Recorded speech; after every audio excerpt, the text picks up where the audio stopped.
Good evening, good afternoon, good morning, wherever it is in the world you're coming to us from. Welcome to the Space Lounge, ladies and gentlemen. We're hanging out here in the Space Lounge tonight to do a little bit of talk, a little bit of chat about crypto. Take a little time to sit back and relax after a long week of cryptoing, of FOMOing, getting rug pulled. No, we're not getting rug pulled anymore, but FOMOing, trading, making gains, getting stopped out, and everything else. So I thought I'd just take a few moments tonight with my co-host Pedro Garcia here, who's supposed to be in this window right here. Now, there he is, ladies and gentlemen. My co-host Pedro. Welcome to the show, Pedro. Welcome to the Space Lounge. What's up? Hey, what's up? What's up? How's everybody doing? It's a beautiful day in the neighborhood. It has been nice. Actually went for a walk, freezing cold. I think it was like almost 20 degrees in the walk. It was great. Great for the chest. It's balls cold here in Ottawa. Even though at the temperature it only says like the equivalent of like 20 degrees Fahrenheit, minus 2 or 3, 4 Celsius. There's just this wind that is just penetrates your clothes and you're just like, you go into full misery mode as soon as you go out the door. You're like, oh, it's fine out. It's only not that cold. As soon as you step out the door, you're like, oh, I hate life. Just. Ooh. Thankfully, I got in one of Elon Musk's rocket ships and came up to the my international space RV here. Oh yeah. And I think we should be flying through space now, Pedro. I think we're just kind of in orbit right now. Yeah. I think we need to, let's see, I think it's this button here. Fly through space. I had a whole opening scene ready to go. I had a whole opening scene here like that I was going to congratulate everybody for making the show here and joining us. And then I was going to run the warp drive thing here in which we just, look at that. We just go warp. And then it brings us into orbit around the Earth. And then I retire to the couch here for the evening. I like it. But we got to BSing and stuff like that. So anyway, ladies and gentlemen, welcome to the show here. Like I said in all the descriptions of everything, it's just a chill night. A chill night talking about what's in the news and what's going on and stuff like that. Pedro, one of the things that I forgot to do. Yeah, Crypto Mike, is he in the house yet? Yeah, he is. One of the things I forgot to do was to post this in all the usual places here. That's all good. I'm going to take a second to do a little cryptoing here. Let's go over Not Bitcoin. cryptoing. Yeah, I get you. I see what you're saying. Yeah, you do what you need to do real quick. If you could do us a favor, hit that like, subscribe, and share button. Please share us to your preferred social media platforms, or like I always say, the ones you don't like as well. Hopefully we have somewhat of an edutainment style where you feel comfortable sending us out, knowing that people are going to get some gaffes and laughs, but more importantly, also kind of get trained a little bit about crypto on some trading, some good old alpha, and in addition to that, if they're lucky, maybe a little gem where they can get in and get out, make a little cash while they're at it. So with that said, I would like to take it back if my friend is ready. Oh, he's got the late night Christian rock radio station voice here. Hey, how's everybody doing? We're the WKRP. I'm Venus Flytrap here on the night shift. Oh, we're just having fun out there, chatting it up, trying to make you swoon at the same time as make you drool over our crypto bags. Oh, yeah. Or lack thereof. Oh, my boy right here breaks my heart, man. But we'll have to remedy that. We are going to remedy that. You know what I'm saying? Yes. You know what the biggest remedy for lack of investments? More investments? No, make more money. Oh, yeah, well, you got that point. So we just need to make more money. More money means less problems, right? More problems we see. Oh, I don't know, when you get all that money and stuff, and then you buy a jet, and the jet engine's got to get fixed, and the avionics got to get fixed, and your pilot takes vacation, then you got all kinds of problems. Dude, I would never I mean, I say that now. I'll never buy a jet. I think it's just silly. But if I got to the point where a jet wasn't even a blink to my underlying value, I just might. You know what I'm saying? Like I just might. If our business became a $1 billion business, hypothetically, right? And that jet was just simply a couple million to upkeep on a yearly basis, and it cost us, let's say, maybe 20 million just to buy it, right? Man, that's a low rent jet. Well, you're probably right. I don't know. I've never even thought about buying a jet. I was thinking I've got it all figured out. My dad worked for a company for years. They now have 4 jets, I think. They have 2 Gulfstream. No, they have 1 Gulfstream, 2 Falcons, and another Gulfstream on order. Oh wow! And my dad's no longer employed. He retired long ago, but he's still on the board of directors for it. So he says, "Oh, I think we're going to buy another jet." And it's like, "Oh, you guys got an Air Force. I mean, they're a paper company." It's so funny. Company I used to work for in Cincinnati, the owner of it had a small jet, and when a bunch of us needed to go to Washington D.C., we could use it. And so I rode it probably 5 times in my life, and it was a small jet. It literally a jet that the pilot opened the wing and stuck the gas in, like you're filling your car up, not the kind where a big truck comes and this kind of stuff. Just bloop bloop bloop bloop bloop bloop bloop bloop, and off you go to Washington D.C. And then jets are like boats. Apparently, when you get a boat, you need to get a bigger boat. And apparently, when you own a jet, you have to get a bigger jet. So you got a bigger jet, and the new jet was so expensive to like even just start it that it was off limits to everybody. It was like they're like, no, that's not even. You can't even think about it. It's so expensive. That was that for my life of jets. That is fun. That sounds like a lot of fun. But now I have a spaceship, so now I'm up here in space, so different. Welcome everybody joining us here in this. Good to have all you guys. In this fun evening here. Oh, there's apparently Steve Rodriguez in the house. What's up, brother? Thanks for joining us. Really appreciating it. Crypto Mike. I hope you didn't start playing Kenny G. Hey, you caught that. Caught the intro there. Hey. We had a little lemon jelly. I don't know if it was Kenny G. It might have been a remix of Kenny G.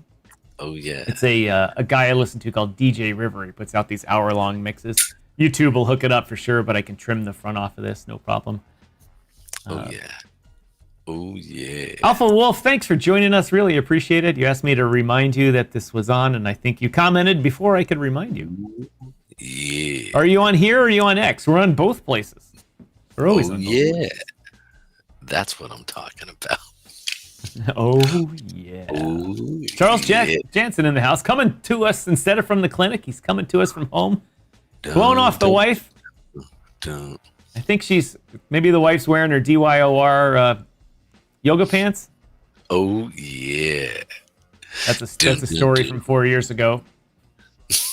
I don't even know what to say. Chuck meant nothing to him, and I was just joking on about that.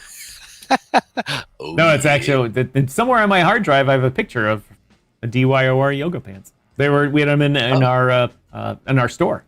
We had yoga pants with a DYOR logo. Dude, what happened to this store then? I need to get some yoga pants. It was the old original token that I used to be in a long time ago. Well, Chuck says we still have those. We still need to, because here's the thing: I have so many people who literally live stream. They got big followings, and I want to be a creeper that they totally point out, because they say, "Look at this creeper staring at me," and when they're doing it, I want to sit there with my shirt as I'm staring at them that says DYOR Media Network, YouTube, check us out. And I hope one of them goes viral so that I can sit there and be like, yes! And they're like, look at this man go viral. And I want to be just totally just like, like just Ah, just creep. Dude, ah, I think it would be the greatest thing. Look at this man over here, chilling, relaxing, shooting the breeze outside of the school, and a couple of guys pushed him off his. Are you doing What's the funny Fresh is Prince of Bel-Air? I was trying. I just thought I'd let it go because it just looked it just silly. Hey man, so this I got a new setup here, ladies and gentlemen. We'll go back to BTC in a second here. See, I got the space couch going on. oh yeah, he Pedro in the does, background man. here. Oh yeah, All right, let's head back to the. the That's weird. BTC, the B. All right, Should have gone back to the Pedro page. Come on. That's There we there we go. Oh yeah. Okay, so check this out. Good old Kool-Aid man here right now. Oh yeah. Um. All right, so we got into this trade this morning, this afternoon, and it's going quite nice. I actually feel bad because I kept Tom from getting in on this because, well, I mean, I kind of follow a tight ship. He was trying to get in right here. And I would have been like, your stop needs to be all the way up here now. And once this leg would have came in, you would have moved it down to here, or instead of being all the way up here, I would have had you move it down to about right here as we started coming down. But that would have been a long, painful experience. That would have been 2, 4, 6 hours of you just watching your trade in pain. You know what I'm saying? Like, I've been there, you have been there, everybody's been there. You're just like, is this thing gonna fall through the roof or what? Right? We're just waiting just to get in profit because you get in too early. And that's what we're trying not to get you guys to do. You get in at the right time, and so you wait for them pullbacks, and then it goes down, right? Yep. And then you're able just to see in the money real quick, and then you get a nice little run through. But I say this because Mr. Herlihy missed it up here as I poke a little bit more. And I said, all right, guys, we're getting in right here. I'm going to take that first. Oh, Alpha Wolf, that's one of the worst jokes I've heard yet. Alpha Wolf, I think Alpha Wolf's a few seconds behind in the show. When you hear this, hit the live button, Alpha Wolf. But he's saying that you got a Nova explosion going on behind you there. Oh yeah. In your artwork there. A Nova explosion artwork. Oh yeah. A Nova chain explosion. A Nova chain explosion. Get it? Oh yeah. Dude, I gotta stop that. Oh yeah. Okay. All right, dude. So interesting. We got in. We were looking to get short. Put our stop right here. It went down. I stopped Tom. I should not have, but I just didn't want him to have to suffer through this. It would have been about right here, I believe, is when you were looking at 11. Yep. Yeah, this was the area. So you would have been in pain for about, because this pullback here would have just hurt you. You're just like, you make all that money and the pullback, but that would have been nice. And then so you would have made a pretty good penny. This came all the way down to that 94 area, 90, 99, 200, 300 area. You can see it popped in and came back down. So I see it coming back down. I liked it. Like, I've talked about this area almost all week, right? Like this, down in this area right here. That 60, actually, that's not the area. I think this area right here, down in that 93 area. I like it. That 90, potentially, where we could see this thing follow through. The problem is when we're looking at the actual chart itself, I talked about earlier that we didn't have enough volume really stepping in to kick in, to really kind of push it either way. So it's just kind of hard. But if we look at the daily chart right now, we went down first. Okay, so you guys can see. So we opened up, we went down first. And what do we typically say? If it goes down in the evening, typically what does it do? Goes up in the afternoon, later tomorrow, right? Or you can see it down in the Asian market, up in the London market, and then down in the US market. So it could be something that could look like this. A look like this? Chuck, I got your message here. I'll be featuring that here in just a moment. So we could see it go down to here. This would be the Asian market. And this would go like this, boom, and this would act as resistance. And then we come back down, if not further, into the US market for the week, potentially. You know what I'm saying? You know what you're saying. Yep. I totally just got distracted with doing this whole entire thing right here. And just wanted to point out to all those loving fans of ours who've said, Pedro, get rid of the gum. I hear you. I hear you. And I will do my best to get rid of it. My best. All right. So, all right, buddy. What do we got going on for our news sources today, man? What's going on? You got to give me 1 second here because I'm right now. Gotta put that porn away, bro. Oh, actually, we can't say that. That was the other word I found out that's not a cool thing to say. It's on YouTube. You're not allowed to say the P word. Oh, crap. Seriously, I was talking. I was like, really? They're like, yeah. I totally believe it too. You know. Yeah. And so, like, I was looking at our thing today. That's funny. I was like, we said it multiple times, I think. And when I was looking at it, I was like, it didn't look like it affected us that much. You know what I'm saying? Yeah, maybe they delete you the next day. Let's see what we got here for the DYOR merchandise store. Oh yeah. Actually, here we have our model, Mrs. Jansen here. Mrs. Chuck Jansen modeling the former DYOR token pants, yoga pants, and shirt. There you go. Yeah, I believe that was just taken a few minutes ago. I don't think that's an archive photo. I think that was a few minutes ago. That's cool, man. That's actually really cool. Give me some of those, dude. I'll wear them to the gym. Me and my fat bod. I'll be like, but I don't got no skinny legs though. The problem is I got like, you see my legs, bro. They like, just my calves alone, bro, are the size of most people's like, thighs. What are you talking about? Thick. I'll totally wear it, bro. I'll wear it, bro. I have the ham hogs and everything. Booty be like, what up? And people will have make a picture. Dude, that's exactly what I'm going to do, bro. Dude, I am so gonna go in. I'm gonna be wearing. Oh, what happened to us, man? Now all we got is the. I'm trying to just do something here. It's not working. Dude, I'm so gonna go into the gym with that, and then wear it. Right. I'm gonna wear like the skinny like tight T-shirt, and then film us and put that. Dude, you gotta. Dude, I'm so gonna do that, dude. Dude's gonna be like, "What are you doing?" I'm like, "What are you doing? Why are you asking? What am I doing?" Like, what does it look like I'm doing? Of course. I'm like shouting out DYOR Media Network, bro. What? Say something. I'm proud of bro. Bro.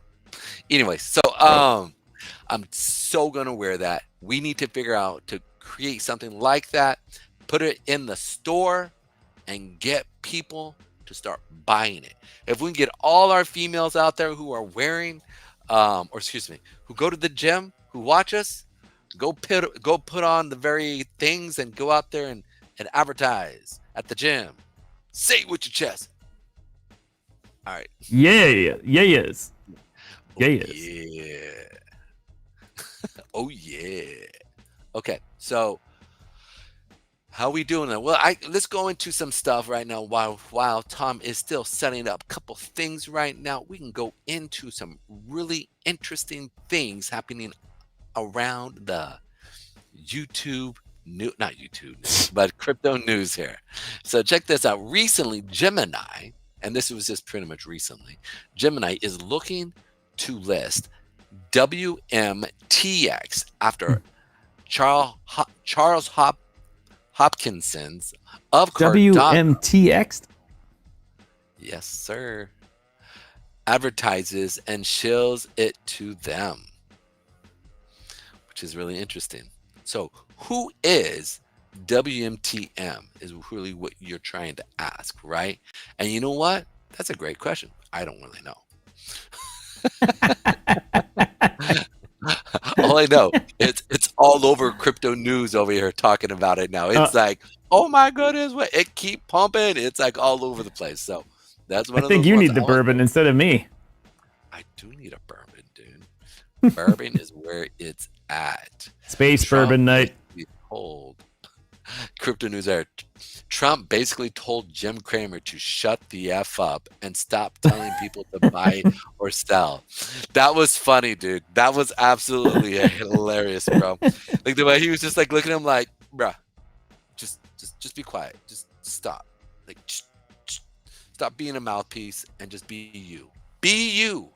I guess that's anyway. The Orange Man was in New York City today for the New York Stock Exchange opening bell, and we won't discuss what Pedro and I thought of it. We'll call it a stunt. We said we're going to do something great with crypto after opening the New York Stock Exchange. Kind of ironic they'd open the stock exchange, but say we're going to do something great with crypto.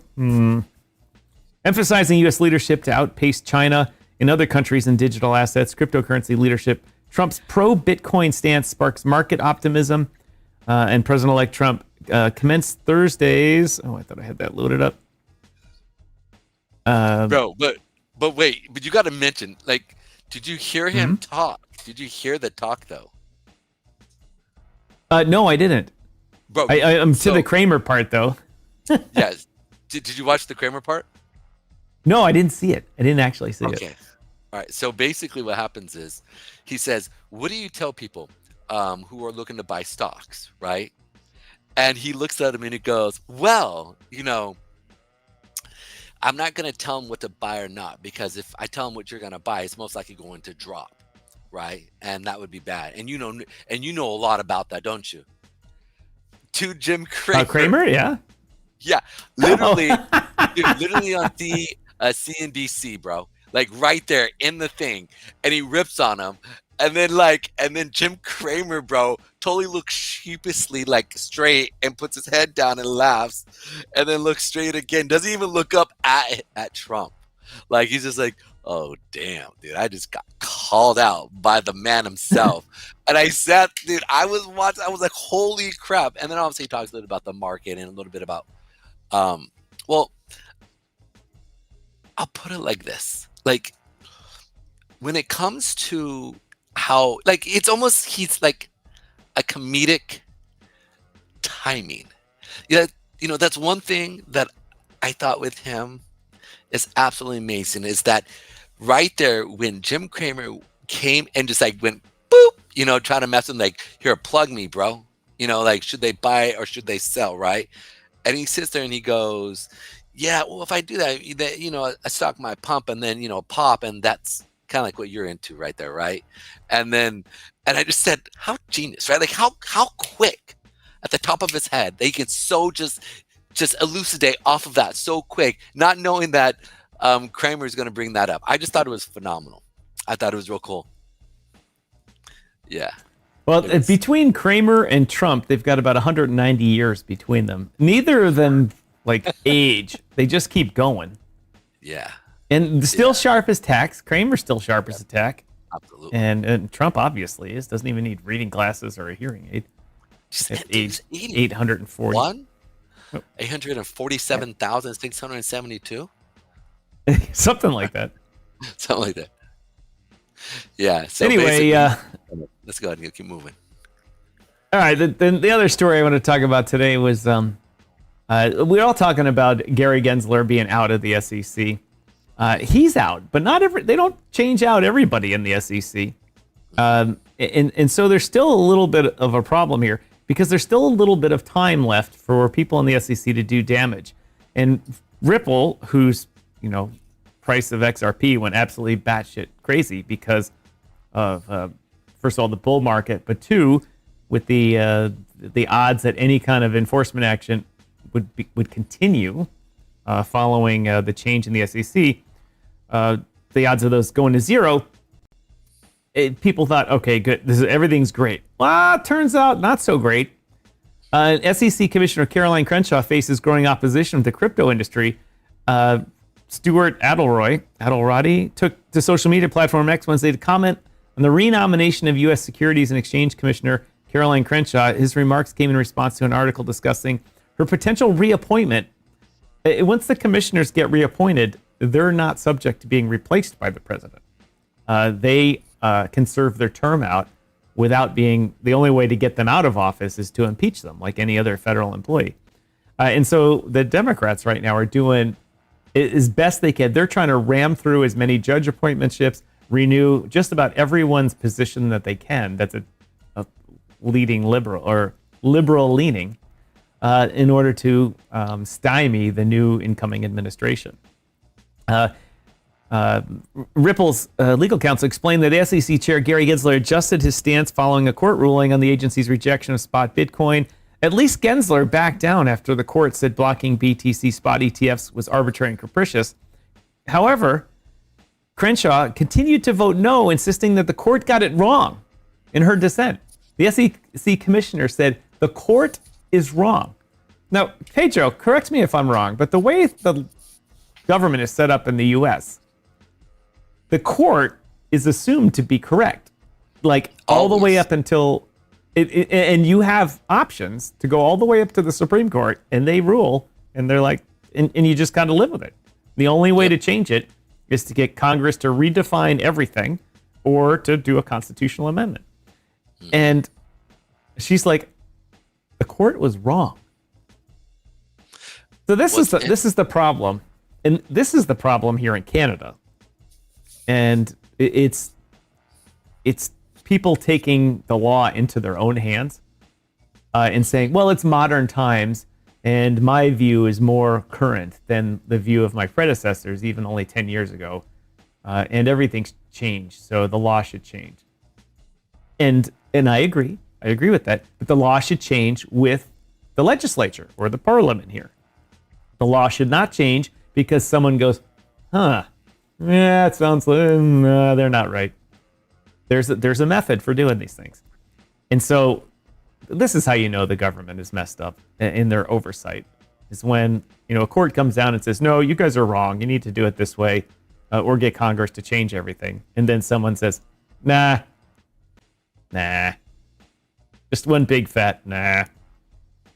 That's the like this is that's completely wrong in the aspect of it supersedes how the American people have agreed to actually run this government. And when an agency thinks that it can overstep the actual political and judicial system, and they're a pure agency, they're not even like appointed in the branches of government here, right? They don't have a right. And so if they think they can step up and do something like that, this is when you got to sit there and go, you were not elected. You're not somebody who was brought in by the people for the people. So why are we going to allow you to give credence to what you have to say? And this is where I think giving too much credence to people who really don't understand what they're saying, I think is wrong. Like that's the issue, is that this person actually has a stage that she shouldn't, or that the agency should have or haven't. Their job is to follow orders. Well, this is the interesting part, Pedro, is that if she gets renominated for another, I think they're 3-year terms with the SEC. Mm-hmm. It doesn't matter what it is. It's entirely possible. No, but they can have a Republican chairman. There's 5 commissioners. Mm-hmm. Or they can have a Republican chairman and another Republican commissioner and 3 Democrats. So you're telling me that the SEC could still be ruled by the Democrats. Elizabeth Warren could still have her influence. Now, things wouldn't come to a vote because the chairman controls what comes to a vote, right? And so things wouldn't even come to a vote. So nothing would change if he thought, or whoever the new commissioner is, he or she, thought that they were going to lose. And they all don't expire at the same time. It's the commissioners expire at different times because people retire, they go do other jobs, someone new gets appointed, so that it's not on a schedule. They just have a maximum term they can serve, and so they would have to wait. I'm guessing, between 6 months and a year to get another Republican nominated. So you're saying to me that in this stage that we're at right now, that Miss Warren could put in people that would establish a non-crypto person entity, and then from there, basically hold up the whole entire movement that the American people want, as well as the president, exactly, and Congress, and the House of Representatives, exactly, because, to be clear, they won't hold up anything because the SEC would have to, the chairman would have to bring something to the table to vote on. So if he's going to lose, he's not going to bring anything to the table. So nothing new would get voted on if they thought they were going to lose. But you're saying that if they can have a 3/2 vote, then they could just shoot it down, correct? Am I misunderstanding this, or? Well, there's only let's see, that the old Congress departs office on I don't. It's either January 10th. Yeah, the new Congress gets sworn in before the president. So the old Congress depart. Let's just say it's the 10th. So there's only a couple of weeks left in the old Congress. If they reappoint Ms. Crenshaw to another 3-year term, we're stuck with her for 3 years. And so the Democrats will have a majority until we appoint someone new. Yeah, a year and a half, 2 years from now. So nothing new would get voted on. So it still could be a disaster unless someone else retires too, which I would have to imagine there's other Democrats on the SEC that would be just like, fuck it. We're not in power anymore, so be done with it. Or they with it. Or they very much could want to be a thorn in his side and stop Trump and Elon Musk from Well, here's my question. How much power does Doge really have as an agency to go in? I mean, all it really is just going. Well, right now, none. Bring a suggestion, right? Just a suggestion is really all he brings, and it's not like Trump can sit there and go fired, right? It's not like he has Malays. Did I say that right? Malays. Yeah, President Milei. Yeah, President Milei power over in Argentina, right? It's one of those things that is he's him and Musk would be kind of just sitting there really couldn't do much. I mean, because his whole entire thing is predicated on bringing money into the United States through crypto, causing a boom in the economy, right? Real business happening. And so, the guy literally said, if you're looking to invest more than $1 billion in the U.S., we will receive expediently. What is it? I want to read it. President-elect Trump says anyone investing over $1 billion in the U.S. will receive expedited approval and permits. I mean, imagine that's how it works. Economic incentives. Right. And so all of a sudden you have all these crypto projects that coming over Dubai, coming over Europe. Many of them are billion-dollar agencies, crypto coins, right? They'll come in. That's money coming into the system being spent in America. You got all these billionaires and millionaires coming over wanting to live the dream over here, right? And then on top of that, all the talent, all the skill sets, all the geniuses over, or geniuses, how do you say it? Geniuses? Whatever, the smart people. Yeah, all the smart people coming over from Europe, from all over the South America, where else? Africa. There's a lot of stuff, a lot of smart people, and they're going to want to come over to America and say, hey, that's what I can offer. Let's build. And that one lady or the Democrats could sit there and say, for a year if they decide not to retire. Or she gets pretty much. Dude, I'm now I know why Bitcoin really isn't screaming up. That makes complete sense now. That makes complete sense. Anyway, thanks to everyone watching us on the various platforms we're on tonight. Low viewership for the evening, but nonetheless, we're having a good time and keeping the eyeballs on our channel while we're growing and all that. So thank you to everybody that's been watching on Rumble. Yeah, we got 17. Both of you. Yep. Actually, we got 17 viewers. No, it's 17 looks. What's up, my people? Yeah, no, that's viewers. Like that have come and gone. Yes. Come and gone. Say welcome, Rumblers. Welcome, Rumblers. Welcome, Rumblers. We actually, today was one of the first days I broadcast on LinkedIn in a while, and it was pretty good. We had 30-some people tune in at one point or another. Nice. It's pretty cool. Another thing I thought was really interesting is the play here, and I'll read this here real quick. President-elect Trump on crypto and AI. We are going to do something great with crypto because we don't want China or anybody else, not just China, but others are embracing it.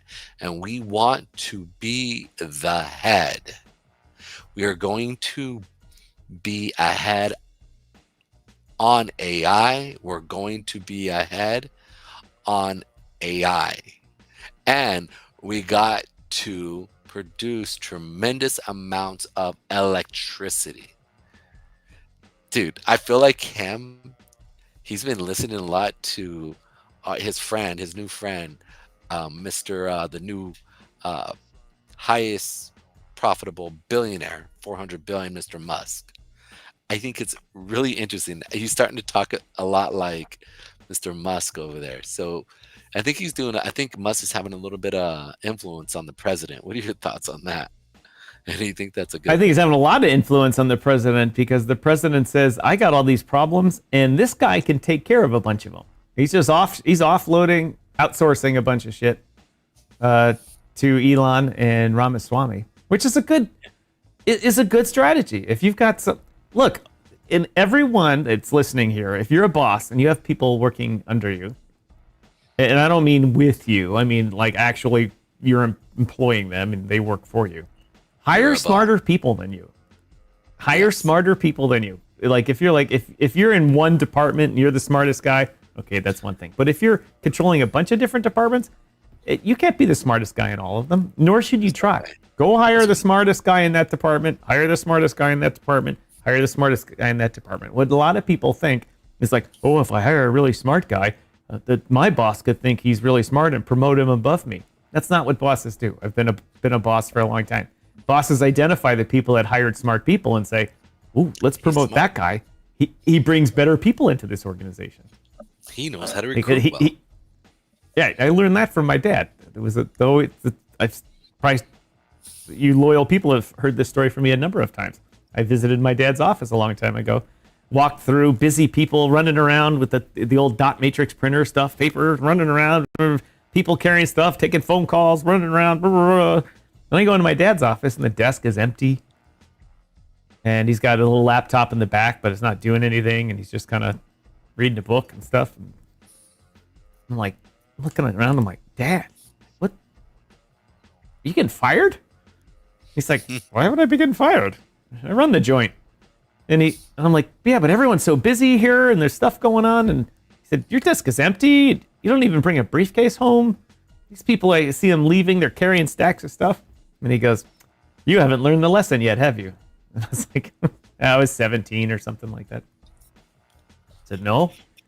He said, look at all those people. He said, He said, that guy's the smartest guy I ever met in accounting. See how busy he is? It's because he's figuring everything out we need to know to run a multi-million-dollar company. That person over there in charge of logistics, smartest person I ever met that knew how to organize everything. So I hire all these people, and they do their jobs well, and you don't have to do anything except hire smart people. And I looked at him, I'm like, you're a genius. I'm like that, because in the eyes of a son, the dad's always a genius. And you're like, oh, that's amazing. And sure enough, it's true. As soon as you get into business, you got a problem, you hire the right person. And you know when you hire the wrong person because you still have a problem. I remember hiring someone my chief engineer left for a better job once, which I couldn't believe he left me for a better job. But anyway, it was a really good job. The next guy I had run the department, I was like, I got all these problems now. Whereas before I didn't have any problems because my old chief engineer was so good. And then all of a sudden I have problems. I'm like, oh, it's the person. So you need to hire a smarter guy. Always hire smart people to work for you, and your job will be the easiest job in the world. And that's what Mr. Trump is doing. He's like, I don't want all these problems. He said, I'm 80 years old. I'm going to be the president. I want to chill. I'm going to be at Mar-a-Lago. I'm going to be at the White House. I'm going to be in Paris. I'm going to be in London. I'm going to be chilling. I'm going to be on my golf courses. I'm going to have everything I've ever wanted and be the president of the United States. I guess let's look at like that. So why would you want problems when you can just outsource them to other people? Well, you know what's even interesting? It's just this idea that like he's trying to fix the food system. He's trying to fix the potential crash in the United States. And I mean, Dar baby, yes, it's some bourbon. Dar baby, what's up? What's up, brother? It's good to have you over there on our good old friend Rumble. What's up, brother? Good to have you. Always good to have you. So what's really interesting, and shout out to our 8 people, that one person just left. It's all good. I love you. Just the fact is that, just saying shout out to all you guys over on Rumble. Good to have everyone here. I think what's interesting is just on the back end when you watch Elon Musk really, I mean, he's like tackling. It isn't like he's going, yeah. I mean, him and Ramaswamy, dude, are literally like, we're gonna do this and we're gonna make it happen. And I'm like, where does the man find time? And you see him posting on X all the time saying, yeah, these guys are horrid. Look at this. Like when he talked about the actual the tech team behind in the actual government saying like, this is like horrid. Like how is it that they even get anything really done? It's like, and they spend more time dealing with the antiquated system than the actual system itself to actually be, it's like instead of the actual thing they need to do, they deal more with the system itself, trying to get it to do so that they can do what they need to do.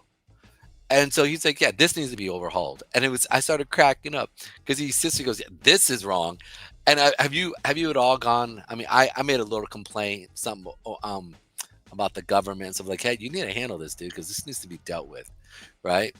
And it's just interesting because I actually had somebody go, okay, cool, like came in and like somebody did a little community thing on it, and I was like, oh shoot, this is real.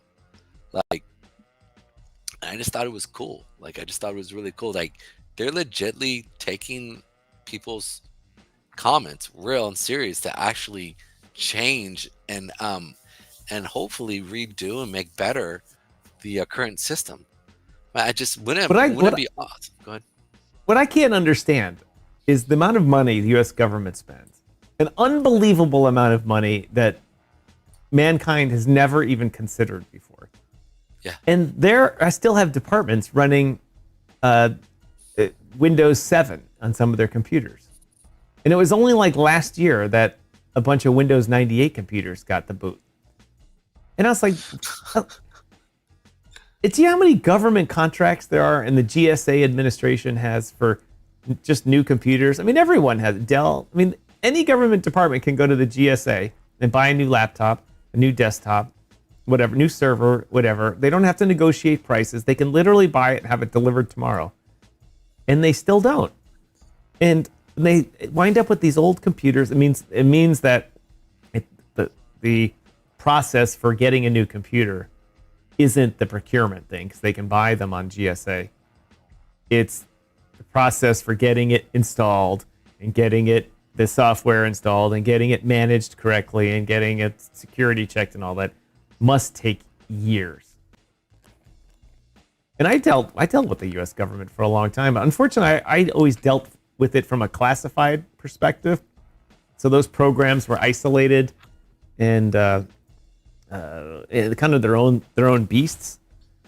I never dealt with like the regular part of the government, but I just can't imagine. I can see Elon going in there and be like, "What the f is going on here?" He just wants to walk in with his sink and say, "You're out, you're out, you're out."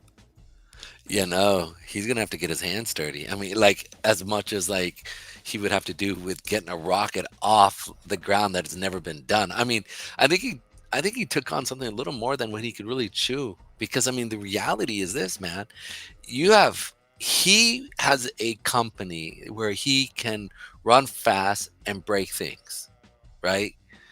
Right. And he's going to get frustrated because he's going to want to go in, run fast, and break things as quick as possible.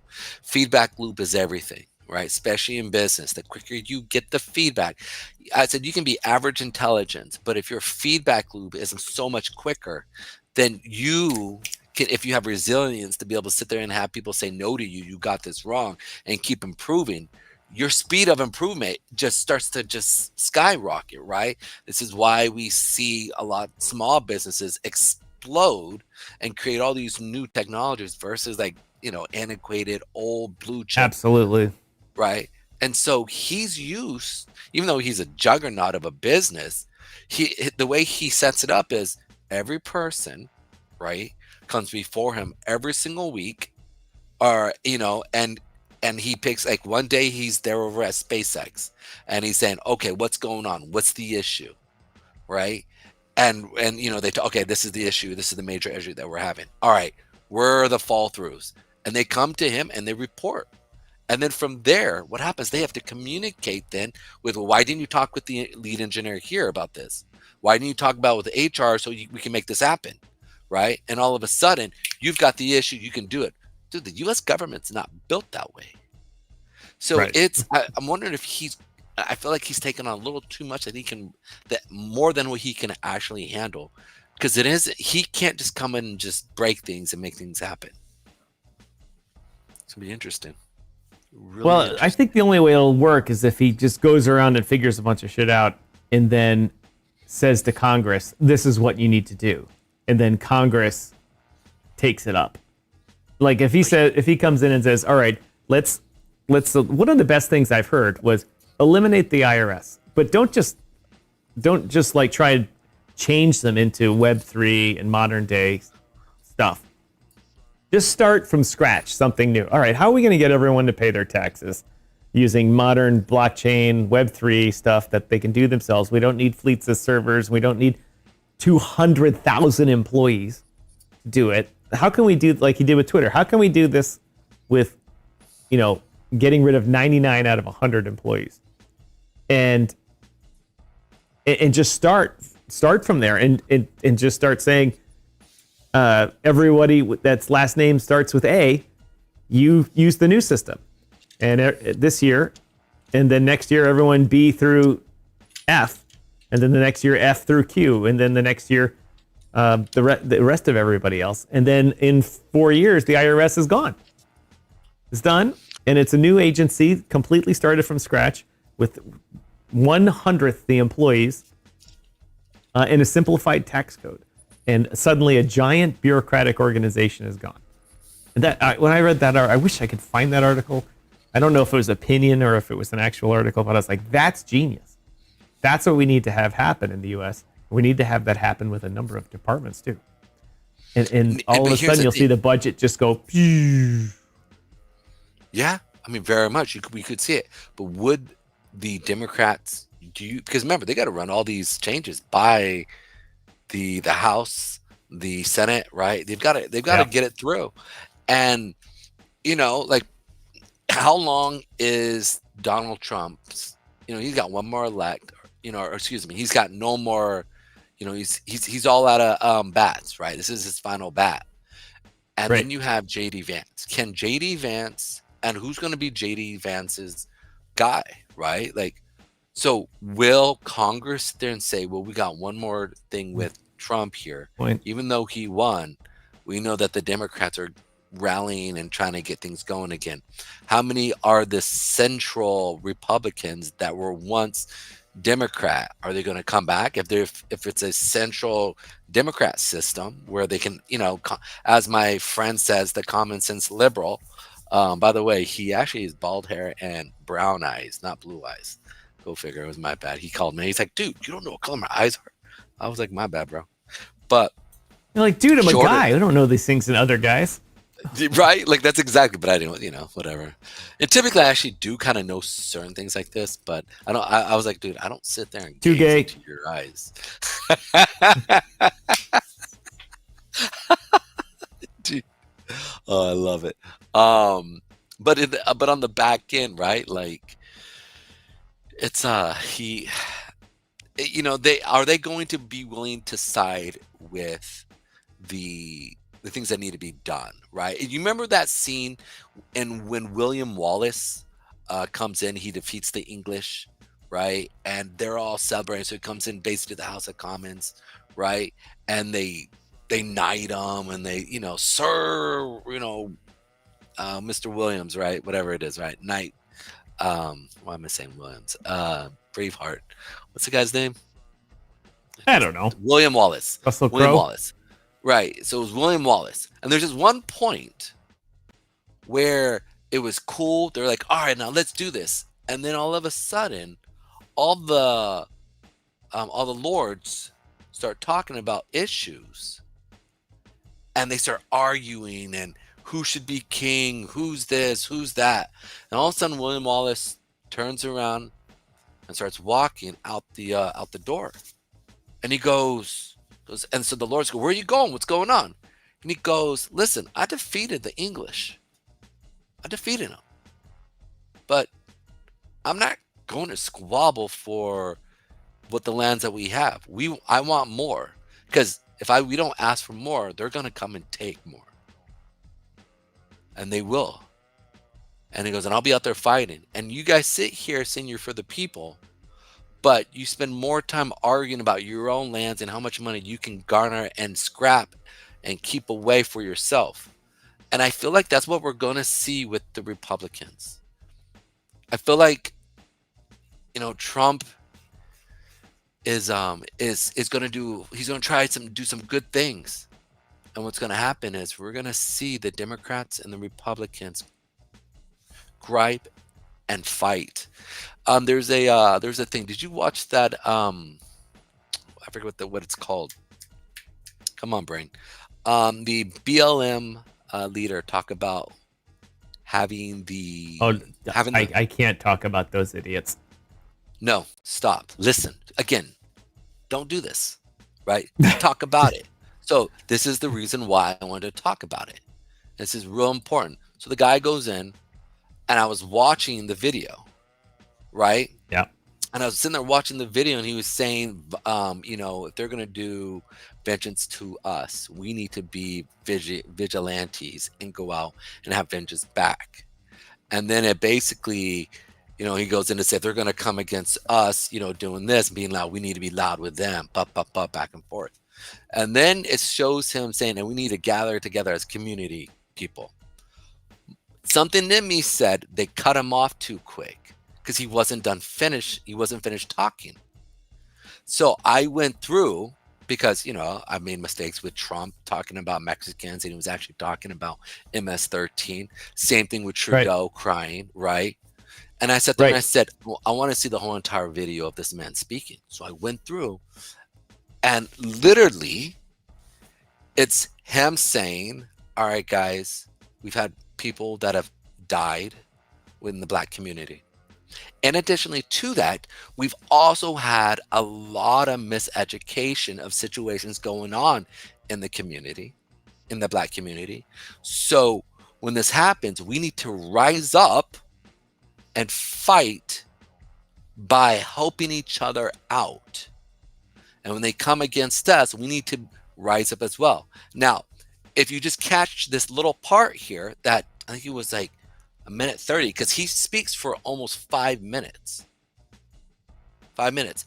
And if you keep watching for the next minute and a half, 2 minutes, he sits there and says, listen, we need to gather together in communities and keep the politicians out, keep the black politicians out of our community groups or our community gatherings, because they're not helping. They're not doing anything for us. They're not educating us. They're not bringing any food or good food. He says we need education to educate our young men to our community. They want free food? What the fuck, dude? It's you said they're not bringing on food. Eating right. No, bringing real food, meaning like right now, the biggest issue in the inner city is a lack of nutrition that affects young men and women's brains. Literally, there's liquor stores on every corner in the freaking ghetto. Right? This is what I'm saying. It's like, and he's bringing this out, this idea of like, we need to educate our people, and if we keep allowing the, and he said it, the black, and I've seen it. I grew up, certain aspects, right, and you can literally see this, right? It's almost a pandemic, and there's no real money that comes into the ghetto. One, because a lot of the younger generation likes to riot and get upset, and he was talking about gathering the community together and keep the politicians out and really do a change within the community and educate them, instead of like educating them from a standpoint of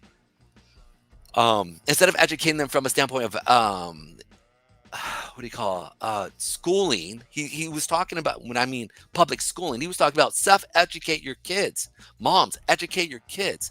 This is, and again, this is what's being pushed. But all that happened is you watched a minute and a half of him getting crazy, and then all of a sudden now you vilify, you're like, oh, this shit again.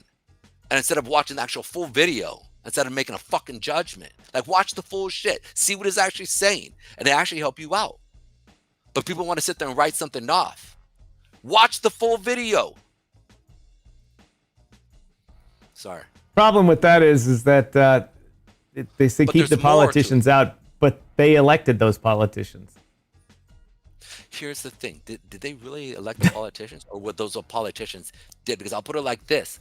There was definitely a situation that I know from an inside person, and there's a lot of foulness actually happening in a lot of the inner cities that you talk about, right? Like, I don't think, like, if you went through Chicago, right, and went into the ghetto, if you felt safe, I wonder how many Trump signs you actually saw, right? Like, I know where I was at, I saw a ton of Trump, right? And you see a lot of these things, and many times when you look at the voter registrations and the situation that's actually happening, it's not correct.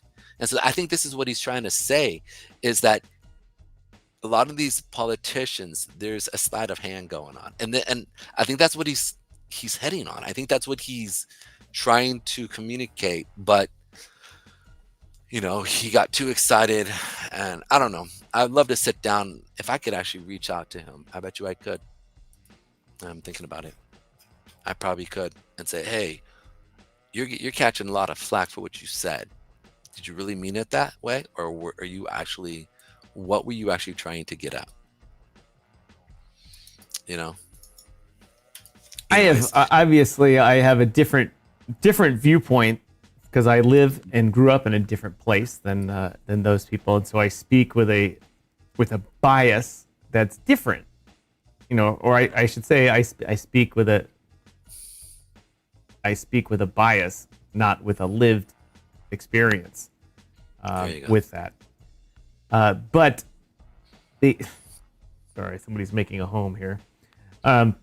Which is awesome. What's that little guy? Pat, I'm looking. He wants some love from you, bro. But the problem I have with all of that is the amount of bullshit that comes out of that movement I'm not belittling the problems. The problems are vast. But with that movement trying to educate or trying to bootstrap them up in Chicago, many of the I shouldn't say Chicago, I should say in a lot of the big cities, but Chicago specifically in this area, a lot of the BLM people and other activist advocates like that, they all got money from governments. And they all took the money and bought new cars with it instead and embezzled it. And a lot of them ended up in jail for doing that instead of using the money for the prevention programs, for the education programs, for all that type of stuff. And it was just a disaster. The same thing happened in Missouri, in St. Louis and stuff like that. And it was a total disaster. In Chicago, the head of the social media head of the BLM department faked an email from the head of the police union to either to the mayor or the police chief, being saying just awful racist stuff. And there was a big news thing for a day, like, oh my God, look what the police union guy did. Yeah, he can't believe how racist he is. Well, then came out that they just hacked the email, didn't hack someone's email, they just changed the headers. So the name said it was from the police union guy.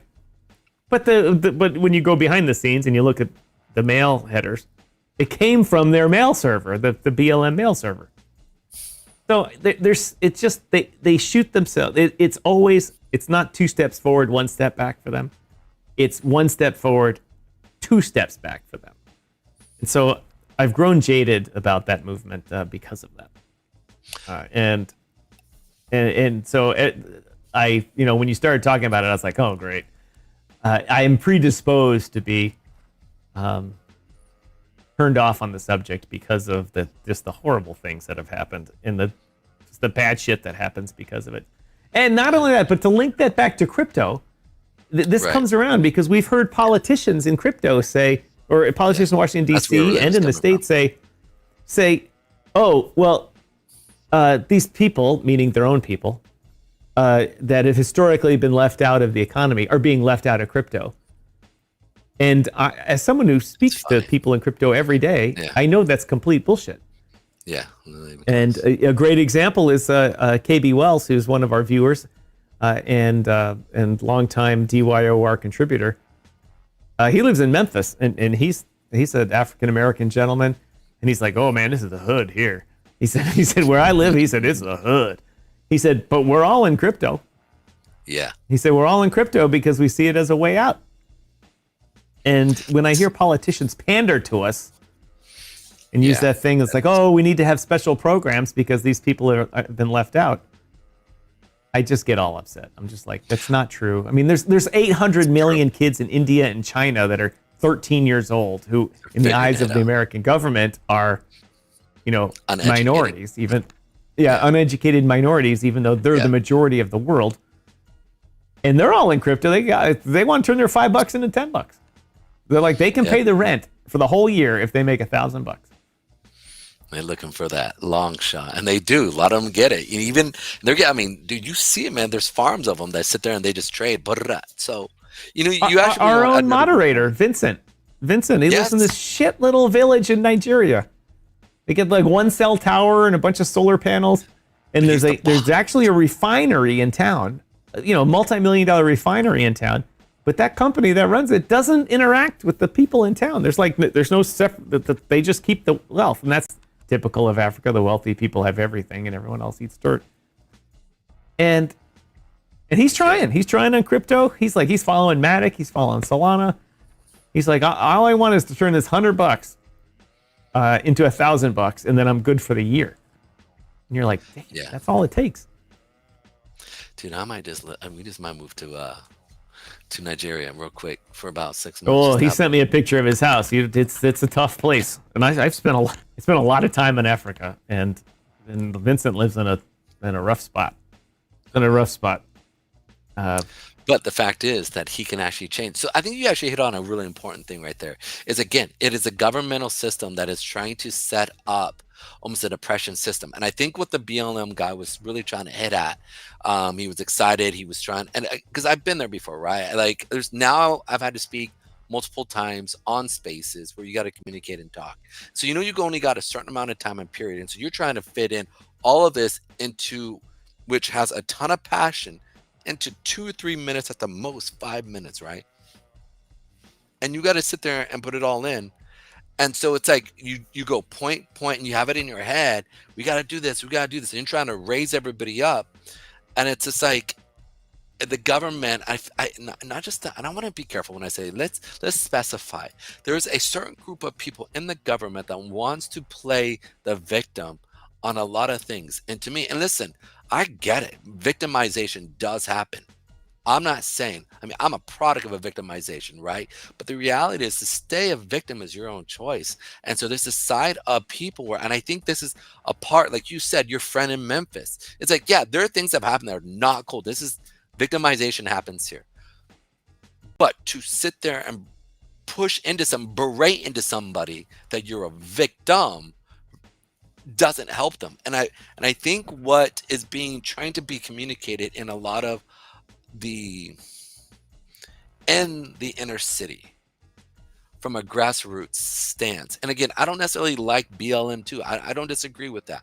But I want to talk about this primary part because he got labeled in a certain way, and I think it was wrong. And I was actually on the space telling somebody, post the full video. I was literally saying, post, okay, great, you understand them, I get it, but post the full video of the guy talking for the full thing on X. And the gentleman was like, I know about this guy more than you. And I was like, you may, bro, you may, but post the full video though. Post the full video. I want to see the full video because I saw the video and I knew what he was actually saying it. So if you watch the full thing, it would have been very clear what he was actually trying to say. And so I think what needs to happen is not only people go through and acknowledge, like, yeah, victimization happened to you, but you don't have to stay there, and you can climb up. And crypto's a good avenue for you through self-education. Speaking of self-education, I put together that Crypto 101 thing for Yeah, excellent. Yeah, thank you. I appreciate that. I took some time. It took me almost probably 20 plus hours going through videos. Nah, that's trash. That's trash. And something that's concise and to the point, and at the same time entertaining, right? Because a lot of those were just not entertaining. I knew people were going to be falling asleep. So it's like, you were not entertained. I didn't. Yeah. If you're not entertained. Yeah. So I put it together. I got it going. I put it there, right? I posted it on my Facebook page, right? And had a few people. But then I also started getting all these people saying, thank you so much. Thank you so much. I mean, I was shocked how many private messages I received saying, thank you. I really appreciate that. And, dude, I just posted it today.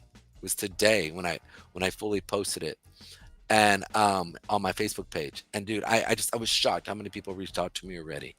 And I feel like that's what needs to happen is in the inner city, sit there and say, hey, look, yes, you didn't have a father who raised you. I understand that. Okay. Yes, you may not were wanted. Maybe you were raped and abused. I understand that. Like, been through it, right? There are a lot of people who've been through it.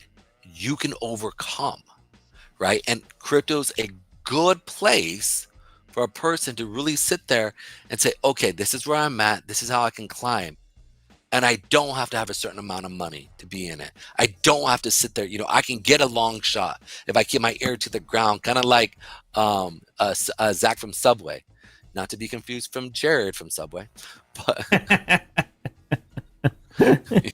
but man, like he got on a couple good things. He became a coder.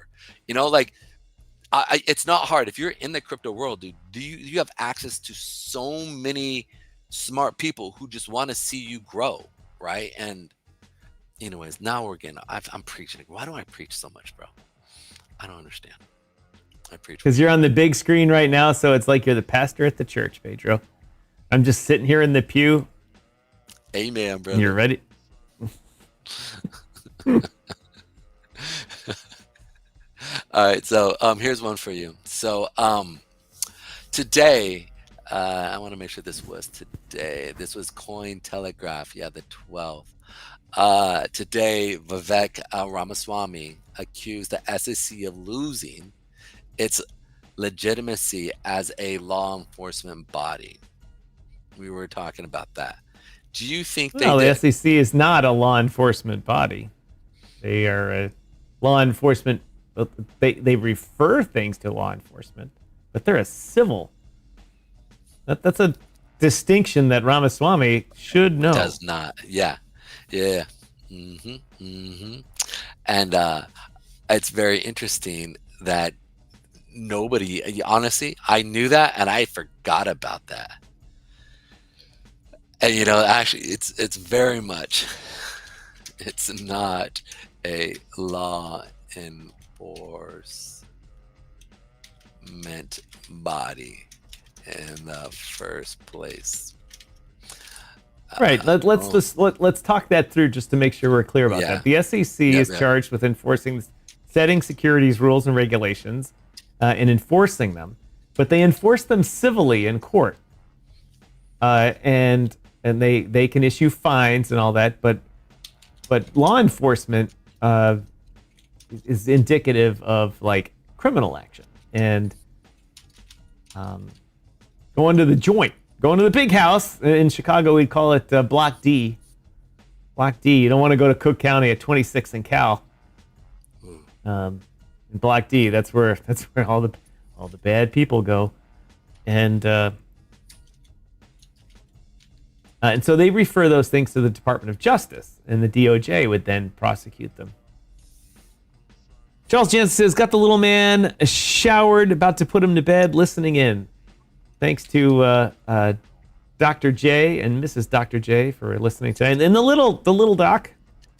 Yeah, little doc, the young, too. The young and doc. Little doc. Little doc got him showered. Yeah.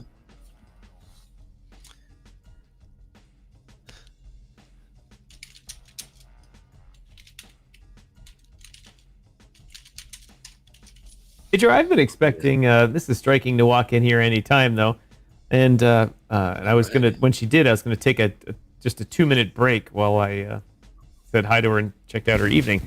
But I'm going to we'll just say, as they say, take a quick bio break while you talk about the next subject. And then I'll be back in 2 minutes. I actually want to go over a project here real quick. All right, so let me put you on the, oops, that was the wrong button. Yeah. I wanted to shout out to our crew over that Fire Chicken. Y'all are heating up, man, over the last 8 hours. You guys have kept going up, which is impressive. Shout out to the Are we doc. rich? I wish. But I think I think it turned from 30 to 60 potentially. So, hey. You just look at percentages. Yeah, 50%, bro. Oh wait, 100%. 100% increase here. Huge. Huge. Hundy baby. So, which is pretty cool. Dr. Fire Chicken bounced off of that 8-period moving average. And right now, try to sell off. Some people try to cheat on y'all. And look, y'all ate that up like nobody's business. You're right there, bud. You getting old on me? Hard getting off that couch. So I want to shout out to you guys over. That's so dope. I love seeing it. That's my moonshot right here. Hopefully you guys just boom, and before you know it, we could see you at a couple 100 billy. I meant 100 milli, if not 1 billy. And me and Tom would be like, yeah, baby, yeah, that's what I'm talking about. So that would be awesome. Dr. Fire Chicken to the moon, baby. Yeah, doing the Elon. So shout out there. And then the other project I wanted to bring up was Nova, because it was brought up. Our friend Nova Chain over here came in, found some support at these levels here. I forgot when I wrote this the last time. I actually did it on the market cap versus the actual regular one. So it was actually funny when I did it. I was like, I thought I did this thing, and then I realized I did it on the on this guy right here. Boom. The market, not necessarily the this area, but yeah, man, they came down. Good old Nova Chain came down to this area, showing some selling pressure. Came and found some support on that 8 period. It looks like it's going back up here. Good old this day movement, man, was pretty nice. They went down first for the day, and that's always a good sign. When it opens up, it goes down to go up. So we What might see project another you got up leg. there now? This is Nova. Oh, Nova. Our boys over there at Nova as well. Good old Zach Humphreys, as well as Zach from Subway and Paid. This is their baby. We're talking about tokens over here, I believe. I think this is their system here that they got going on. So shout out. Whoop, whoop, whoop, whoop. Also, Whoop, whoop. whoop, whoop. It's interesting. I'm actually looking forward to hear Carmen talk about the situation with the CEO of United Healthcare. She said, I have a couple gripes to talk about. So I actually look forward to hearing her talk about that and see what she's going to say. I think it's going to be really good. And I look forward to seeing it from her standpoint and what to look for. But the reason I bring that up is there's this coin that's been following it that's been on more the side of the shooter versus the CEO.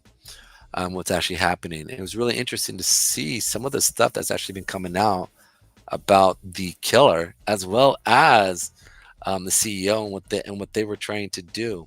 So, it's I was not expecting there to be such. I thought it was a clean cut thing of this guy is a douche and this other guy is vindicating XYZ. And the more we get into it, the more it's like, oh my goodness! It's almost like what's that old soap opera, Days of Our Lives or something like that? It's like a soap opera, right? Dude, you just like, oh what? Like it's like you're just like. So like it's kind of getting fun. I don't actually, that's the wrong word to say. Not getting fun, just getting interesting. No, anybody losing their death is never fun. Anything like that, it breaks my heart. What exactly?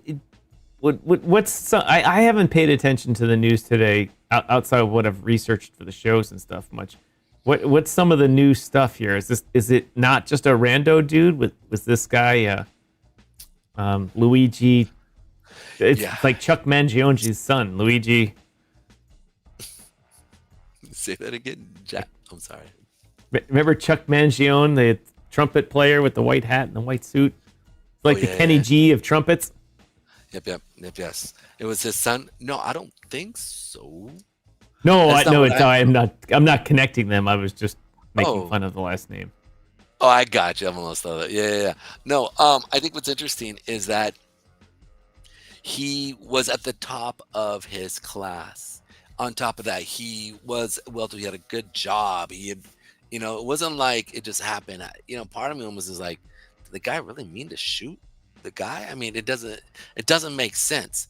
And then I went and looked at that picture. Remember, you're like, oh, this guy looks mad angry, right?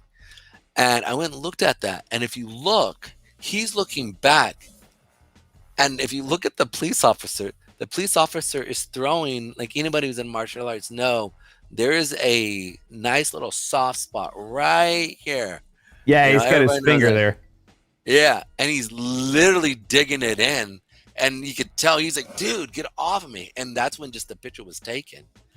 And I'm sitting there and I'm like, I thought that too, Pedro, but then you go back and watch the video and he's screaming.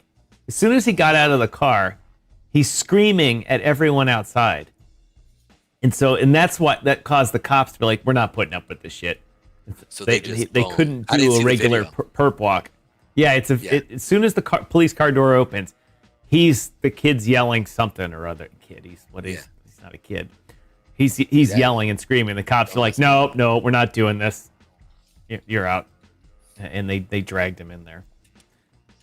But still, it would that picture is indicative of his state of mind, aided by the cop sticking his hand in him. But but in it, like the few times you've seen him in public, he's just been a very angry guy. Well, he's probably very angry because he got caught for murder. And the reason he got caught, why did he get caught? Hiding. He pulled his mask down in that one restaurant to flirt with the girl behind the counter. Stupid. That's like and that's what got him. That's a guy's issue. That's a guy issue. I know. Like, that's what happens. You think with your dick, and then all of a sudden, boom, the party's over. You're like, shit. I thought with my dick again. Time, bro. Every time. Every time, man. It's never helped you. You know what I'm saying? The only thing it's helped you is it's never helped you ever. Right. That's the only way. You know, we all thank God for it, for your kids, right? But man, like legit, like you're like, what's that statement? Post nut clarity. I don't know. You got me to snork on that one though. I mean, like, how many times guys be like, bro, what was I thinking? And then you're like, oh, you got me into this again. Like, why? Sorry, that was horrible. Sorry about that. You're like, Pedro, too much, bro. Today, dude, I'm on a rare form today. I don't know where I'm at, man. You know what?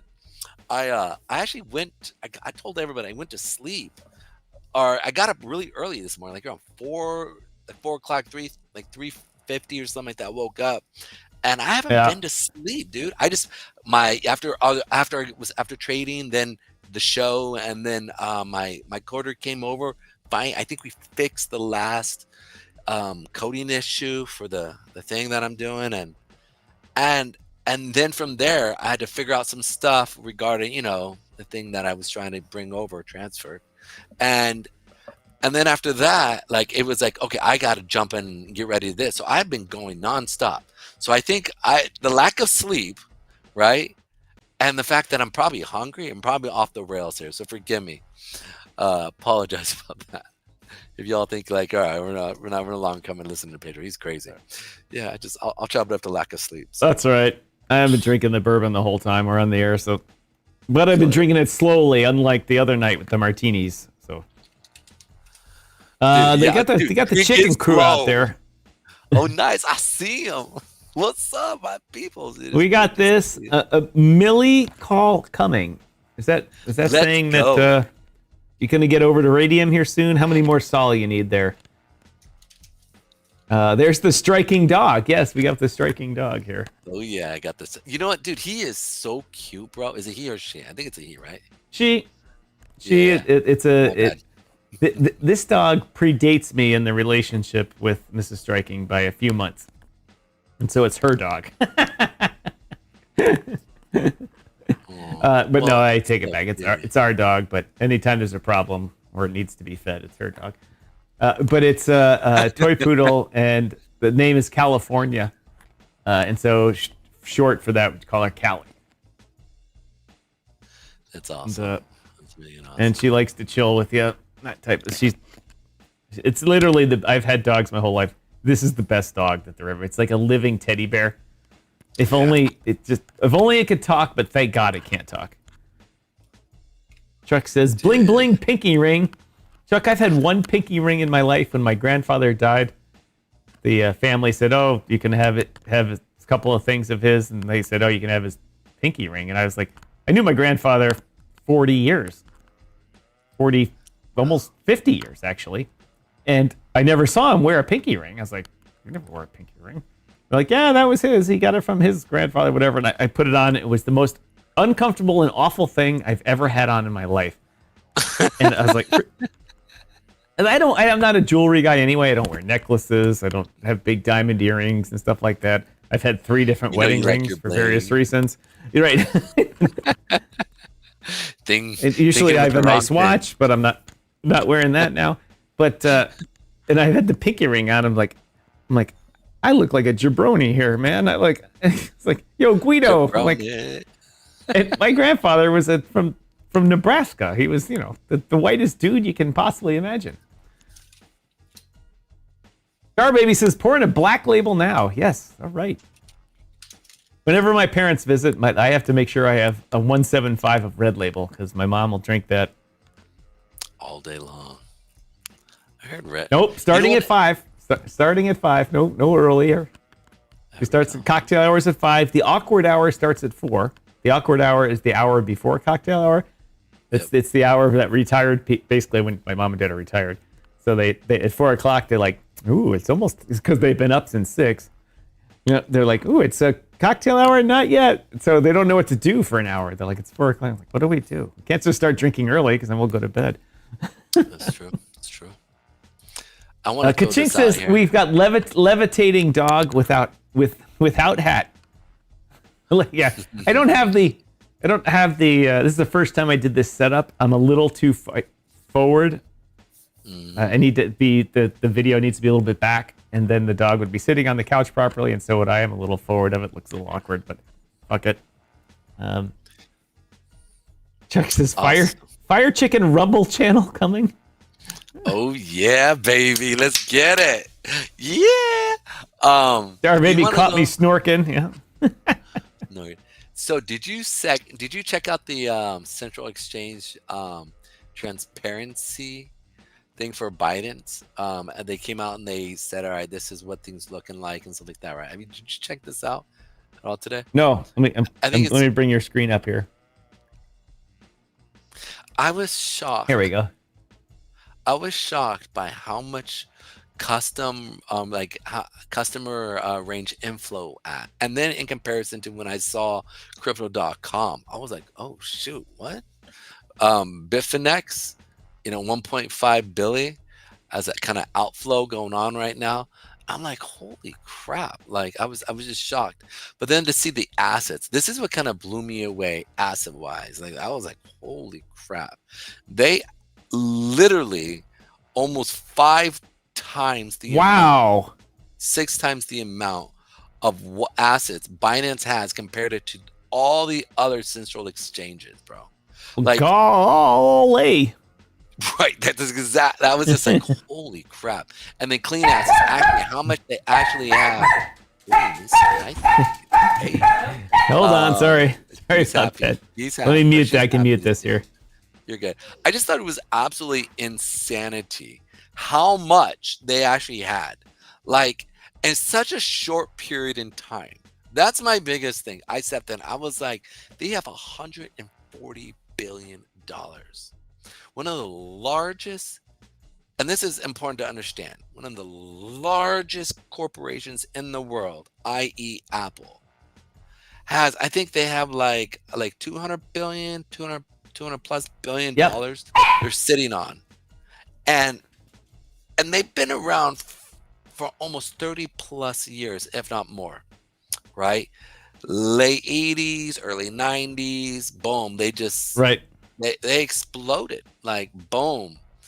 And for a company of that size, okay, to get and how they develop it, phenomenal, absolutely phenomenal. Shout out to Apple. Okay, they've got $100 billion or $200 billion plus dollars. If they were to sit back and not do anything for the rest of their life and just pay their employees, right? They could live off of that $200 billion. I think somebody said for like 60 years. Plenty of money, right? Yeah, I mean that's just to keep the business going, right? Just to stay at, just like keep coming out with every level of Apple phone, but just change name, keep product, right? Basically what they're doing now. And people would still buy. No, right? I have not met her. She's been sleeping right next to me. And she's been adorable too at the same time. And the whole crowd has loved her. She's adorable. She's been the star of the show here. She's legitimately has. Like, she started like going around. I was like, honestly, it was so hard to stay focused, bro, when I was talking and she was doing that. I was like, that is so freaking cute. Well, Pedro, with Binance, one of the things to remember though is that of that list, Binance is the only one around that is one of the original, OG exchanges that bought tons of Bitcoin at, a few $100. Yeah. And, Mt. Gox is gone. All those original guys are gone because of a hack or regulation or whatever. And Binance they have a Bitcoin, stash that's massive. Simply because they were able to buy it young and thus turn it into a giant, their liquidity pools are famous across all of trading land. And Binance doesn't to be clear, Binance doesn't just keep those in-house. They have enough cash that they help seed other exchanges. One time, I withdrew money from Binance. And I said, all right, I'm taking some money out of Binance. And I got a deposit from Mexi. And I was like, well, that's weird. And I inquired into Binance to the customer service, and I said, hey, I received and I'm concerned about taxes and things like that. I'm like, withdrew from Binance, but I came from Mexi. And they're like, oh, well, we supply liquidity to many exchanges around. And so your withdrawal could come from any number of places. And I was like, oh, they're not just the juggernaut. They're the juggernaut of the whole thing. Yeah, like Mexi, a few of these were actually intertwined with, what was it? Was it OKX? Weren't they seeded? I thought they were a branch off of Binance for a minute, and then they pulled back, and then they got in trouble, right? When Binance also got in trouble. What's that? Ooh, I don't know. I need to go through because I remember reading through. I don't know if it was OKX. It was one of these ones that was basically seeded too as well. And so it's almost like when Goldman Sachs goes through, right, and builds some boutique, long story short, investment firm, and then they do really, really well, and they tell Goldman Sachs, hey, we want to be on our own and do our thing. And Goldman Sachs, all right, cool, you can, but there's going to be one day, and I'm going to come to you. And I'm gonna exactly. Ask you. And I'm going to ask you that favor. You commit an act of unspeakable violence. To speak of unspeakable violence, you are going to say yes. History. I hope you viewers know the Godfather scenes, because Pedro and I were just doing one of the most famous ones. This epic. Jar Baby, you're right. Coinbase didn't make the list. Yes, you are right. Coinbase did not make the list. Maybe that's because they're not transparent. Maybe that's why. A lot Chuck of says, stuff think how much left Binance when they couldn't on-ramp and off-ramp in the U.S. Oh, I know. Dude. But they didn't care. They still had 158 billion elsewhere. They knew the tide would turn, and they'll come back to the U.S. here when everything's all settled. They'll be like, okay, we're going to come back, start over. The original Binance U.S. is going to be shuttered, I bet. And then Binance International will set up a new U.S. arm, starting from scratch, fully regulated, and they'll be fully licensed before they even accept a customer to payment. They'll have custody, that type of stuff. Absolutely, dude. It's actually insane. Chuck says, can't wait. Yeah, neither do I. Can't wait. It'll be a good thing. It's actually insanity. I was looking at that and I was just like, that is nuts, bro. Just chilling. That's so much money. Imagine that. I would say, I wonder how much of that is sitting either as collateral in the treasury world. You know what I'm saying? I wonder how much, and how, because right now I'm even on a 1 month base, right? You're getting 4% annually, or 4.2% monthly. If you just let sit in a monthly T-bills, right? You're getting 4 point, dude. I was looking, I was like, dude, you're bringing in a couple billion, literally, 6 billion, 5 billion, just to sit back and be like, gonna let our money, and then what do they invest in that in, right? That. I just sit there and it's just like, I would. I mean, why would you not? Why would you not? The U.S. government's totally willing to. They're like, all right, yeah, money's money, man. We'll take your money for treasuries, or at least collateralize it or whatever, right? Let it sit. And especially I wonder how much Bitcoin they have. Actually, we could figure out, right, how much they have in Bitcoin wise. I guess the question is that list of how does everybody know what comes in and out of central exchanges? I mean, I know there's plenty of wallet watching going on, but central exchanges can open a new DeFi wallet or a new. Well, that was one of the issues they got in trouble with, right?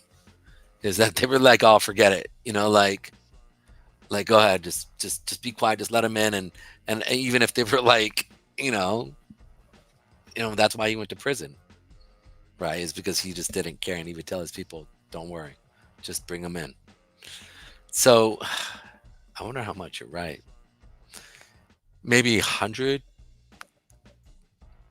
I don't know. We don't know. No, I was just saying, how do they do that? How do they monitor? It's like, think, how much money does the Whirlpool Corporation come in and out of their company? It's like, well, I don't know. I can't see in their bank account. How do people monitor central exchanges like that? I mean, they can say, oh, we know that's a hot wallet for Binance, but Binance could start a new hot wallet tomorrow. I bet you they do. There's no way. And they have, there was this moment in time when I was thinking about how much cash they had and how much money they were making at the peak of last bull run, right? And if you think about it, they've only been around for about 5 years, 5 or 6 years, correct? 5 years. It was at the beginning of the last bull run, correct? Is when they came out? Binance? Yeah. Well, that's when they started their BSC chain. But they were around as an exchange, a central exchange before that for a while. I can't remember their startup story. Huh. I just remember you had all of those meme coins. They were the meme coin central. They were the Solana, right? But instead of having like 5 other chains you could do that on, it was just purely Binance.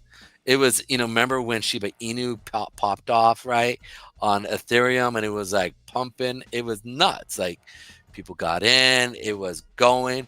And what I thought was so interesting is that even when Shiba Inu was popping and getting going, there were thousands of Shiba Inu meme coins on Binance, just with 100 million, 150 million, 200 million, and they would rug and they would do it again, right? And all that money was transferring and going literally into Binance. So it's just, part of me wonders, now we know there's so many wash trade organizations out there that are literally taking liquidity away from like the guys, right?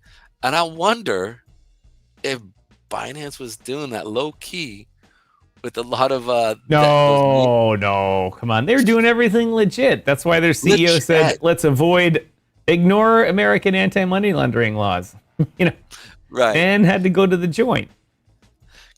I'm sure there's plenty of wash trading going on there, there was back in the day. But if you recall, Binance started their BSC chain in September of 2020. And then shortly thereafter, in, I think it was December, is when SafeMoon launched. When PancakeSwap was rolled out, and then SafeMoon came out, and the BNB coin was at, in September of 2020, it was at $5 or something like that. And then by December, it was at $26, $28, $30. And you're like, ooh, 25 cents, right? That's right when I started paying attention to it. Not when at 25 cents, at $25. And that's when SafeMoon started taking off. And so everyone was buying SafeMoon, but they needed BNB to buy it. So BNB rocketed up to, they had rocketed up to what, $600 back then? Yeah. Something like that? It was something kind of something crazy. And it was nuts. It was just nuts. Dude. John, I remember because people were getting paid in beans, right? Like I remember, by the way, he's back. Caesar is now on YouTube, and Caesar's Calls. Many of the old G's know him of the last bull cycle. And he was bringing in 10 beans, 20 beans, 30 beans, sometimes even 30 beans. I know, right? That shit was crazy. Like it was insanity. And we're talking, this is an hour show, an hour shout out. And I just thought to myself, like, how much money? I think our organization, when we went on there, I think we paid, I don't know if it was 10 beans, 10 or 15 beans. And that was a deal at the time. Like we knew like that was a deal because we knew Maurice there, and we were just BSing with them. And I used to always go in there and mess with him. but he's still such a cocky douche, dude. Like I'm like, why, man? Why do you gotta be? I was listening to him on now I do go into his his Telegram all the time, and just man, so cocky, and I'm like, bro, do you really gotta be that way? Like, is it that like I just thought it was interesting, real interesting. The other news I thought was really interesting as well, and I think this was one of those things that I kind of blew me away, that Coinbase to list Solana meme coin Peanut for spot trading. I thought that was really interesting. Huh? Oh, what up, little Sorry, baby? little guy showed up. It's all right. What's up, little girl? What's up, girl? How you doing? How you doing? How you doing? She can hear me. She's like, what's going on? What's going on? Okay. Oh, she can hear everything. Oh yeah, dude. The ears there are amazing. They hear you. They know when you're walking. It's amazing, man, when you see how dogs can even know the sound of the car of their owner as they come. And you see them like getting excited in the car as it even came up, and they're just like, all of a sudden the car comes up, and they're just like, yeah, it's dad or mom or whatever. We're on a floor really high, and there's a parking garage. We're like 8 stories from the garage, so there's none of that. Although when we go to visit the in-laws in Toronto, and the dog is there, and then we pull up, she hears the car, and she knows. That's interesting. That's actually really interesting. That is actually. And I really managed cool. to get her repositioned onto the couch too. I was able to move. Very, very slickly. If you could see what's going on in this room here, Mrs. Striking walked in and she just rolled her eyes like, "Oh my God, I can't believe this is our apartment." This guy, you chose this guy. For life. Right. Better or for worse. And this is the for worse part. Life. But I just thought it was interesting. By the way, Alabama auditor urges the state to establish a strategic Bitcoin reserve, which I thought was how about really that? Another state. Yeah. Like, I'm sorry, I misspoke. Earlier today we talked about Vancouver is a city in British Columbia. My mind got sucked into Trump saying that it could be the 51st state here, all of Canada, and with Governor Trudeau. But you're right. So earlier today we talked about a city saying we should do it, and now you're talking about the state of Alabama, baby. Alabama, get a rope. I know they could take their entire budget and buy like $10,000 worth of Bitcoin. Literally, and everybody would be like, all right, cool. I just thought it was really interesting. Honestly, did you also hear about Texas and what they're trying to do? No. Files. Here, wait, hold on. This is what it really looks like here in the living room. Oh, that's hilarious. That is epic. I know. And so Mrs. Striking walked in and saw this, and she's just like, oh God, what have I gotten myself into? That is epic, man. Listen, when this thing explodes and all of a sudden we got 50,000 viewers and all Tommy has to do is go on work for one day and you can do whatever you want, Miss Striking. Okay? You'll be thankful for it. Promise you. It's coming. It's coming. We're 50,000 viewers. We got our 1,000 views for one time. Okay? I know it sounds crazy, but listen. What's up? Go ahead, keep talking. Keep talking. Yeah, dude, I know it's crazy. How many times I kept, and Tom was like, dude, there's no way we're gonna have 1,000 people this year. I go, we're gonna try, and I was pushing, remember, and then we found out we were reading the Rumble thing wrong, and so I sat there, I was like, man. So like for like 2 days straight, 3 days straight, I was literally thinking 1,000 people, 1,000 people. I didn't even tell you this, right? I have my little thing saying 1,000 viewers right here, 50,000 subscribers, right? Literally right here. And so it's like I sit there and I think about it. I want it. And when you said, dude, we're gonna hit 1,000, I was like, check. Like Like he was like one of those moments that I was just like, oh. And listen, it may just happen one time this time around. But dude, I'm telling you, we're gonna catch all you faithful viewers out there. Listen, you'll be able to know where to go. You're like, hey yo, I know this bomb coin over here. I'm like, all right, let's check it out. Let's have game. All these newbies are like, hey guys, how you doing? I'll be like, sorry, I don't. You ain't an OG, bro. You're gonna have to put your dues in. You're gonna have to put your dues in. You gotta watch us. You gotta say what's up. Right. Anyhow, so Hey, just a funny. Hold on. The one quick side note. I was just going through mentions on Telegram, and I have the ability to post links in the Infinian room, whereas nobody else does, because I post the show schedule there. And so I posted the show link for tonight's Space Lounge. Join Pedro and Striking for an evening of crypto. And someone says, "Hey, how come you can post links?" And someone else, Matt, Rebel Matt, posts, "He has the ability because he is striking balls."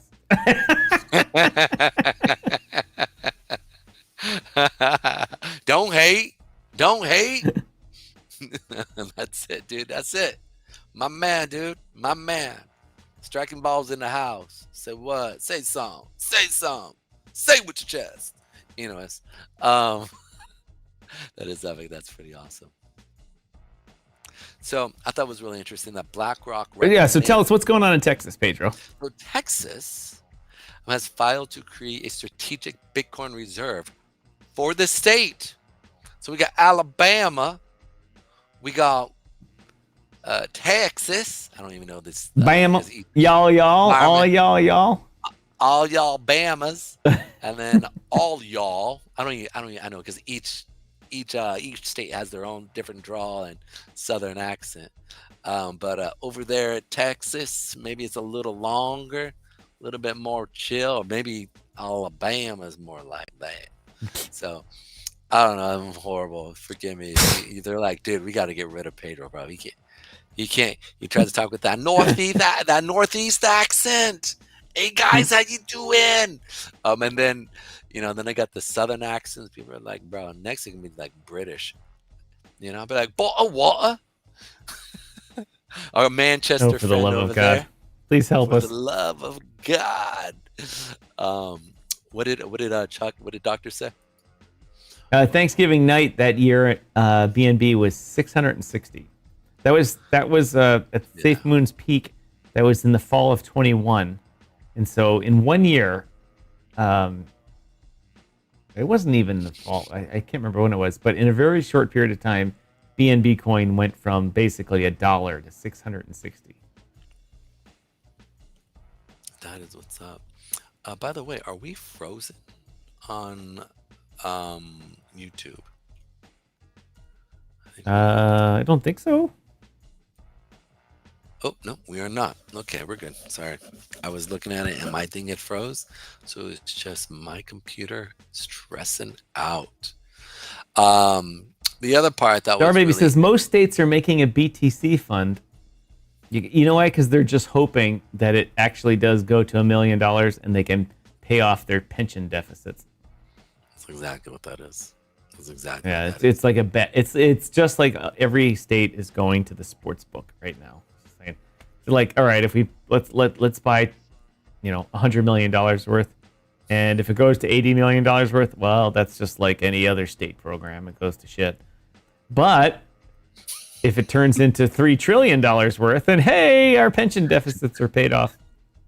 And then they slowly just pay out as the new people come in and buy. What's up? How you doing, brother? How you doing, DYOR Baby?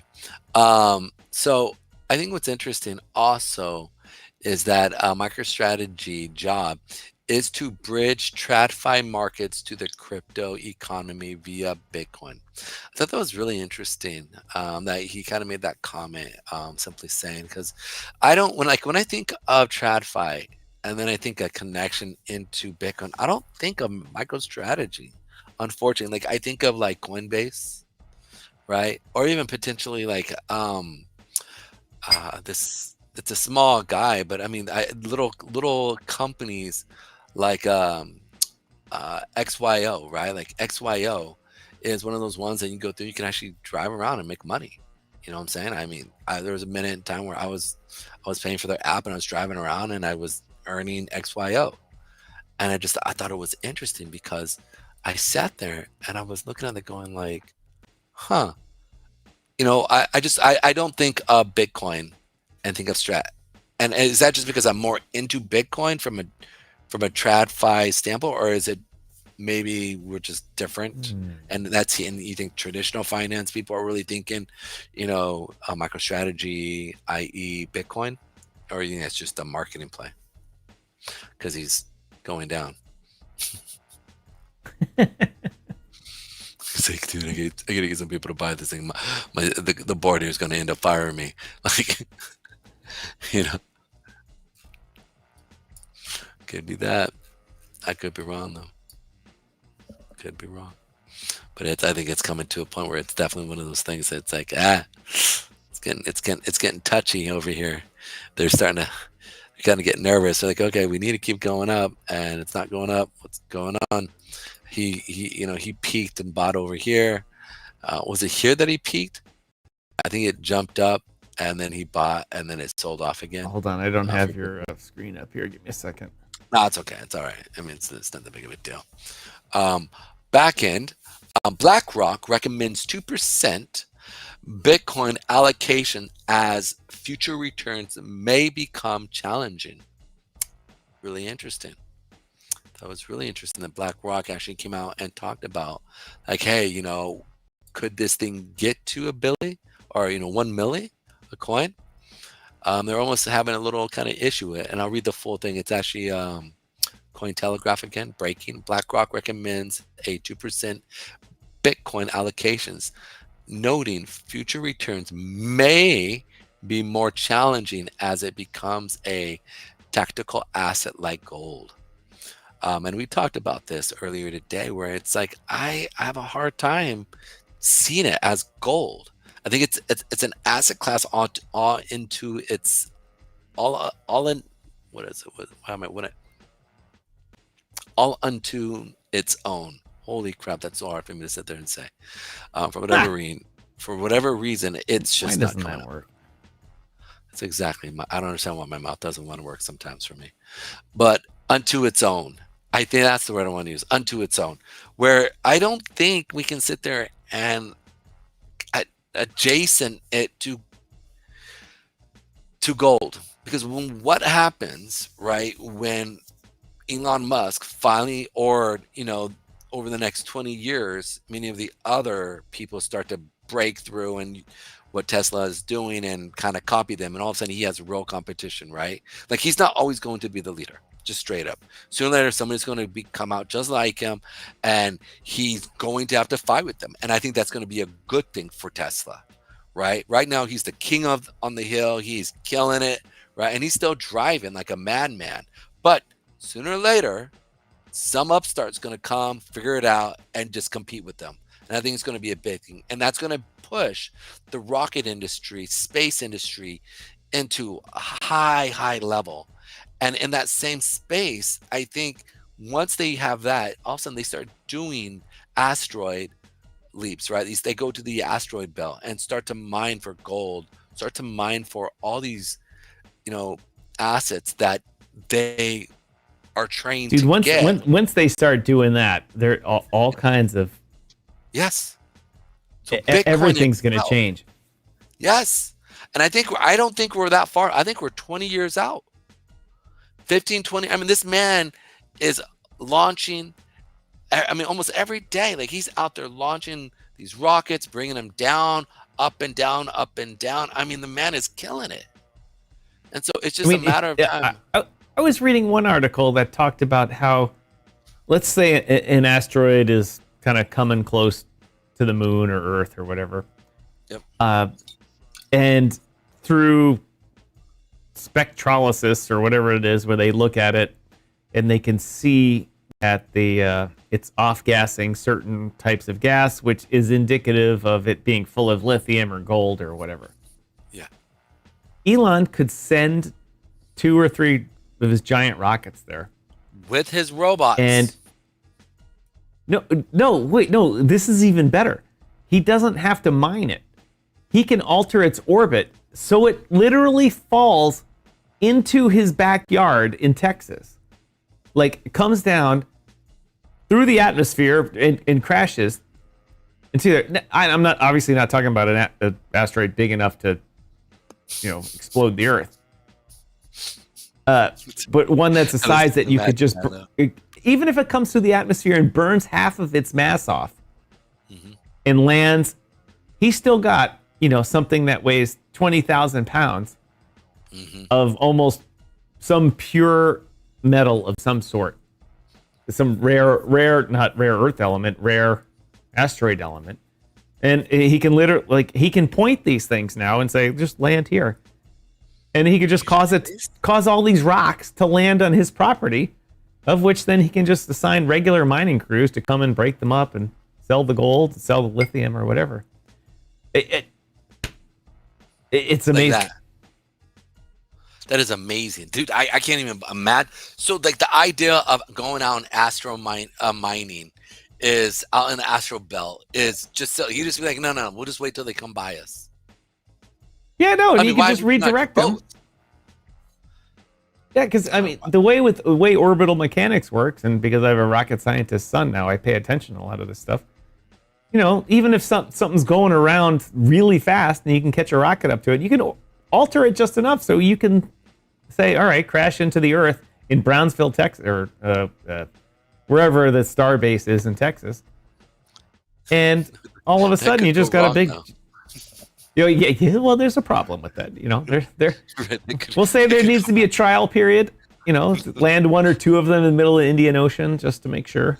I was gonna say, right, like, because that water does a lot, though. It kind of cools things down real quick. So also, dude, it's like uranium, bro. It's like uranium. Was it 235? What's the crazy uranium one? Yeah, it's the isotope is 235, not 238. Yeah, 235, dude. Like that, you talk about a bad day, right? Like, oh, we think it's this, and then I was like, oh, that was a miscalculation. Boom, there goes Texas. Some poor, he moved to Texas, right? Was it Texas or where was it? Hey, Mom, so you just made it across the border from Mexico into Texas. Oh, it's so great. Welcome to United. Hello, Mama. Abuela. He looks at Abuela, no. All of a sudden, that's when the villain story happens, and all of a sudden this guy who's going to be Elon Musk counterpart, and they just fight because poor Abuela was taken out. Crypto Mike says, create your own Big Bang. Yeah, oops, sorry. All right, oh, that'd be a bad day. I mean to do that. That would be a bad day. Crypto Mike, thanks for spending the time with us tonight. I really appreciate it. Definitely appreciate it. Pedro and I appreciate all of our viewers that stuck with us on this long rambling evening here. Yeah, man. We kind of didn't, we were going to start doing this more often, and then we kind of just fell off. One, I know that Mr. Striking over here has so much going on, and his wife is like, hey, I think we need to do this. And you're like, yes, dear, which is what you're supposed to do. Exactly. So, yeah. Let me tell you what I'm really happy about tonight. Not only am I happy that Mrs. Striking's home from her evening work dinner, I'm happy that I am sitting on this space couch here, which now that I have things positioned right, it looks like a real couch, but it's not. And I can control the whole show here and change scenes and all that. Sitting here with my old doggy here and my laptop. Oh, cute. It's going well. And we don't need, what was his name from Genu with the technical, was it Jeff something? Yeah. Jeff that made that technical difficulty song without any of that going on. So very happy. Dar Baby says, how many ETH does it cost to build the wall? Well, depends if it's the Texas wall or the Pink Floyd Comfortably Numb wall. Big difference there. Well, here's the thing. This is the other part I thought about this. Right. So let's say Mr. Milei, the president of Argentina, goes through and he really has the ability to take cash and build an infrastructure system for microchips, and helps with the supply chain issue, right? That correlates with Taiwan and China and the whole entire thing that we're like, eh. And let's say that because he's got a lot of educated people there. They've got the natural Yep. resources. It is a giant piece of land over there. And if they were to really get it going and just, I mean, and I don't know how long it would take. This is more your sphere of thinking, but if they can get it within the next 3 to 5 years up and running, which I really don't know, but could they, get a chip manufacturing company and really start becoming the leader in production of the hardware for AI? Because he was making it very clear. I want to be the AI capital of the world. And he's like, we've got the people, we've got the education, and it looks like they have a lot of the natural resources that they really need. So what do you think the ability that actually happen, actually, because I said actually now 5 times. Right. Actually. Well, actually, That the bottleneck in the chip industry is not the research and development and not the chip manufacturing plants. It's the machines that make the chips. And right now, all of the best chips are made by machines created by the Dutch. And I don't remember the name of the company, but all of the, every next generation of micro nanometer chip where they can cram more stuff on a chip comes from companies based in the Netherlands. And they develop them there, prototype them in the Netherlands, and then obviously they sell that intellectual property to companies in Taiwan and wherever else to do it. And they're currently embargoed from selling that technology to China. But that doesn't mean they don't have a market. They can sell, there's plenty of buyers for them. These are not inexpensive machines, and these are not fast machines to build. It takes a long time. The supply chain for this shit is really long. Because if you could think, you're getting close to working at the atomic level. I mean, I used to build custom automobiles where, a regular Chevy Suburban varies in length by up to a centimeter. That's the 100 millimeters in length from the same stamping material. Now, these things, the chips, they have to have, there's no tolerances. I mean, it has to be exact. Tolerance means that there's room for error or movement. Yeah. There's no tolerance. It shit has to be exact. So this stuff's really difficult to make those machines, and that's where we're suffering from. The companies in Taiwan and other countries have orders for these machines. They're a long time to build. And even Donald Trump can say, well, we need to have them first before the, whatever. Still, the company in the Netherlands are like, okay, you can have them first. It's still going to be 2 years before you see your first machine. And that's 2 years into his presidency. They get the machine, and then it's not like they just turn it on and start making chips. Then they have to program it, they have to test it, they have to run, blah, blah, blah, do all that stuff. That's another full year. So it's entirely possible at the fastest speed we could travel, we could not see any improvement until the next president. So that's the problem with manufacturing. Yeah, that's going to be. So even if, so it's really not the issue down in the South China. Why is that so hard for me? South China Sea. Wow, it was really hard. You want to say the South China Sea? They're not making any chips in the South China Sea. Right. They're fishing. They're pulling dead, three-eyed. No, sorry. But on the other end, sorry. Side note: this is totally. Did you see? And maybe this is an old. I've seen this now, maybe one other time, but the Northeast woman, Italian mom, where the son pranks. Sorry to pause there, and welcome Space Cat to the show. Thanks for joining us. Go ahead. What's up, Space Cat? No, it's okay. Did you see that video? Dude, no. It is all right. So everybody's been talking about all these spacecrafts, flying all over the place and stuff like that, right? And everybody's kind of freaking out. You were talking about earlier today at the show, and yep. I was sitting there and it was cracking me up was there's this video going viral of this mom who's from the Northeast. She's, you could tell you Northeast Irish, not Irish, excuse me, Italian mom. And you could just tell just the way she was acting and she was freaking out. This young man playing with his mother's emotion for literally almost, it looked like probably about 5 minutes, just freaking out.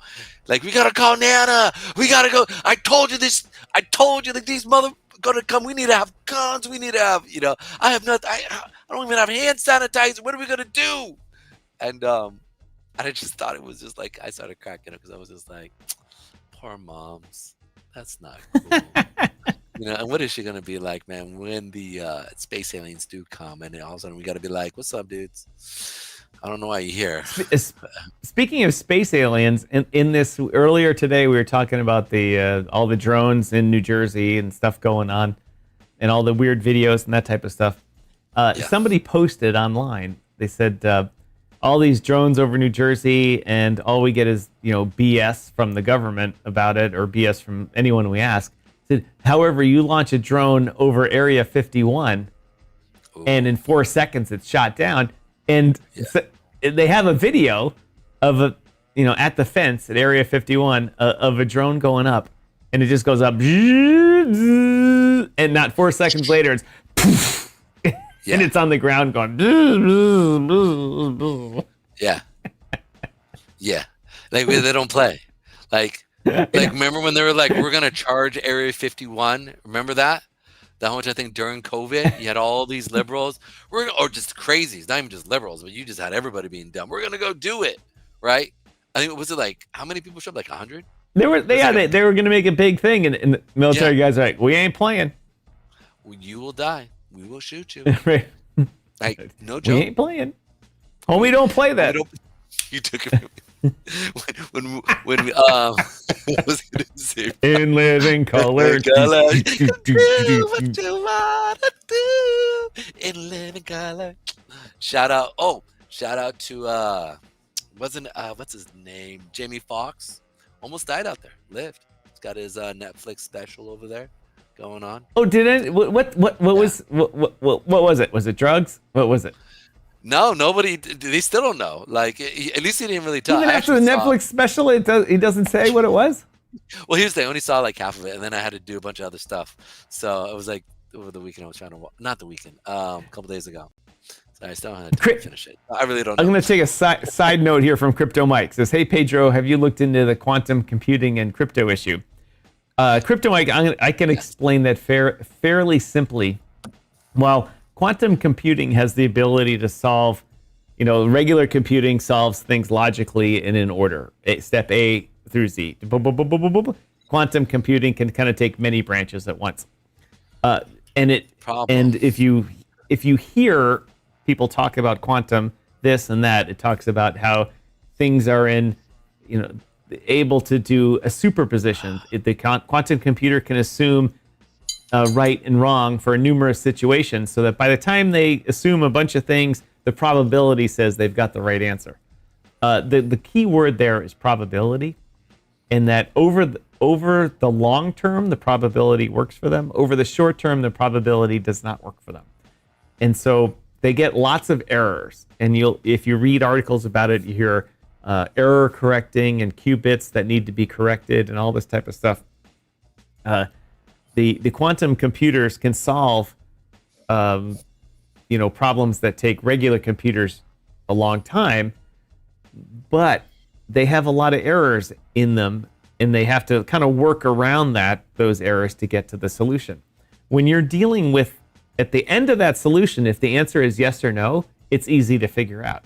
At the end of that solution, if the answer is, a 72 gigabyte file that's in gibberish, you have lots of errors in your assumptions of things. Like if the quantum computer assumes that byte number 71 billion is going to be a 0 instead of a 1, over 72 billion of those things, there's lots of errors. And so it doesn't get it right on large projects. That's not to say that they can't scale it up in the future.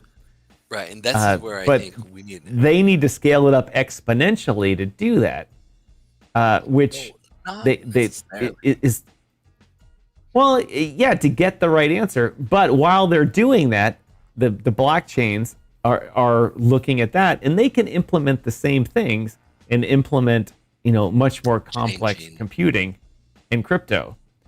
So I So I this is don't where think there's a you need magic to, computer that can just go poof and read the answer. right. I don't disagree, but we've seen quantum computers going out there and figuring out and breaking into security codes pretty easy. I mean, they broke into security wallets, much like like a traditional. Why am I forgetting what it's called? A traditional crypto wallet, right? Like through figuring out the seed phrase, right, and doing that by going multiple times, sending out, focusing, and it just figures it out and doing it Well, quickly. So there is some context to that, though, that the news media doesn't usually report. And that is that those are tests in which the answer is known.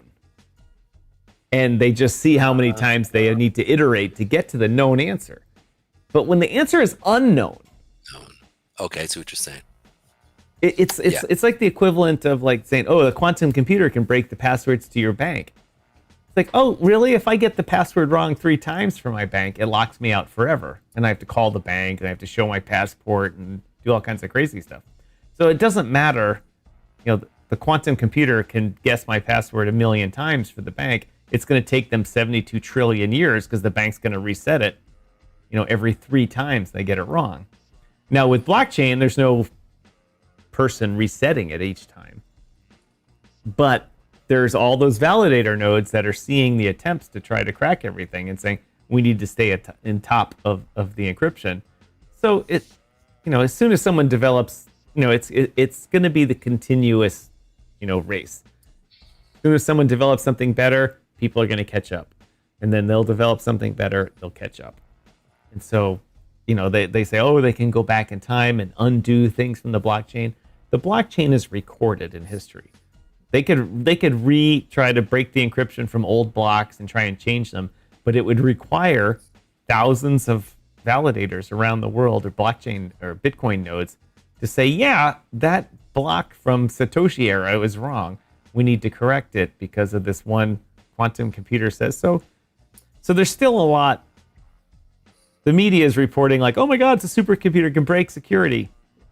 But you just got to go, well, wait a minute. You got to think about the practical applications of it. Yeah, and I don't disagree with that, and I would actually completely agree with that because I didn't know that the answer was known. I thought, because when you hear about it, it doesn't really go into detail a lot of times when you read through those articles. They just simply say, hey, quantum computer XYZ broke down this security wall, broke down this wallet, was able to break through this, with ease. So all of a sudden, you're like, all right, and it's a lot of times it's just a paragraph or two that explains where it's coming from and then what it did. And that's pretty much it. So I didn't know that was actually happening. How do you know that that's actually what is happening? If you don't mind me asking. Well, because listen, I know you have a lot of hookups. Like I know, as you may suspect, I'm a creature of learning and curiosity, and one of the things I pay attention to a lot, and this goes with the Space Lounge theme, is space and space-time, Einstein's general relativity, and special relativity, and all that type of stuff. Which is still when kind you of talk about that, fighting with each other. Right, when you watch a zillion videos of that and learn about that, one of the things you learn about is how that bleeds over into the quantum world, and including the half-lives of radioactive materials and things like that. That all has to do with quantum stuff. So you start, understanding how that works. And then so when you read the stories about quantum computers and things being in superpositions and how it's a probabilistic and deterministic type things, then you get that you're like, oh, it's not, regular computing that we're used to is very definite. It's, the computer says this, it does, you tell it to do A, it does A, you tell it to do B, it does B, you tell it to, it's instruction based. And quantum computing is a little fuzzy like that. It says, well, take into all these things into account and come up with the answer. But if that answer is still just a bunch of gibberish, Still a bunch of gibberish. It's still a bunch of gibberish. Like one of the classic code breaking things from World War II is when they were deciphering not the Enigma, the Japanese one, which was similar to the Enigma. They broke it and they got the answer, and the answer was the word blue. And you're like, okay, we got it. The answer is blue. Everyone's like, well, what does blue mean? Yeah. And blue referred to some other code book, which was go to the page marked with the blue tab, and then that was the invasion of of Guam or whatever. So you still have to take into account that not only are there smart people developing these quantum things, there's smart people doing the other stuff too, and they understand this. What's going on? Interesting. Very interesting. I think Crypto Mike says, "Homie, don't play like that." Sorry to break your thought process. It's okay. It's all right. I think one of the things that I think it's important to also pay attention to is, as we all know, technology is always moving at lightning speed. And to see where it's jumped from just even 6 years ago, they said it would take us almost 30, 40 years, and we're already there. So is that something, and my biggest thing is this, you need to be forward thinking in that aspect of, okay, this happens, how are we going to handle it from this area? Now, is it just simply having second factor, two-factor authentication where it changes the code, in addition to where you just add another security system that at random that generates new code? Could be just simple as that. But I think as we start to see, like you said, an increase in technology and it grows, I think you're going to definitely, I think it needs to be planned. I think there needs to be other things as we keep progressing towards this, because you get 3 or 4 of those things both playing off each other, and also you have AI and you see them merging together.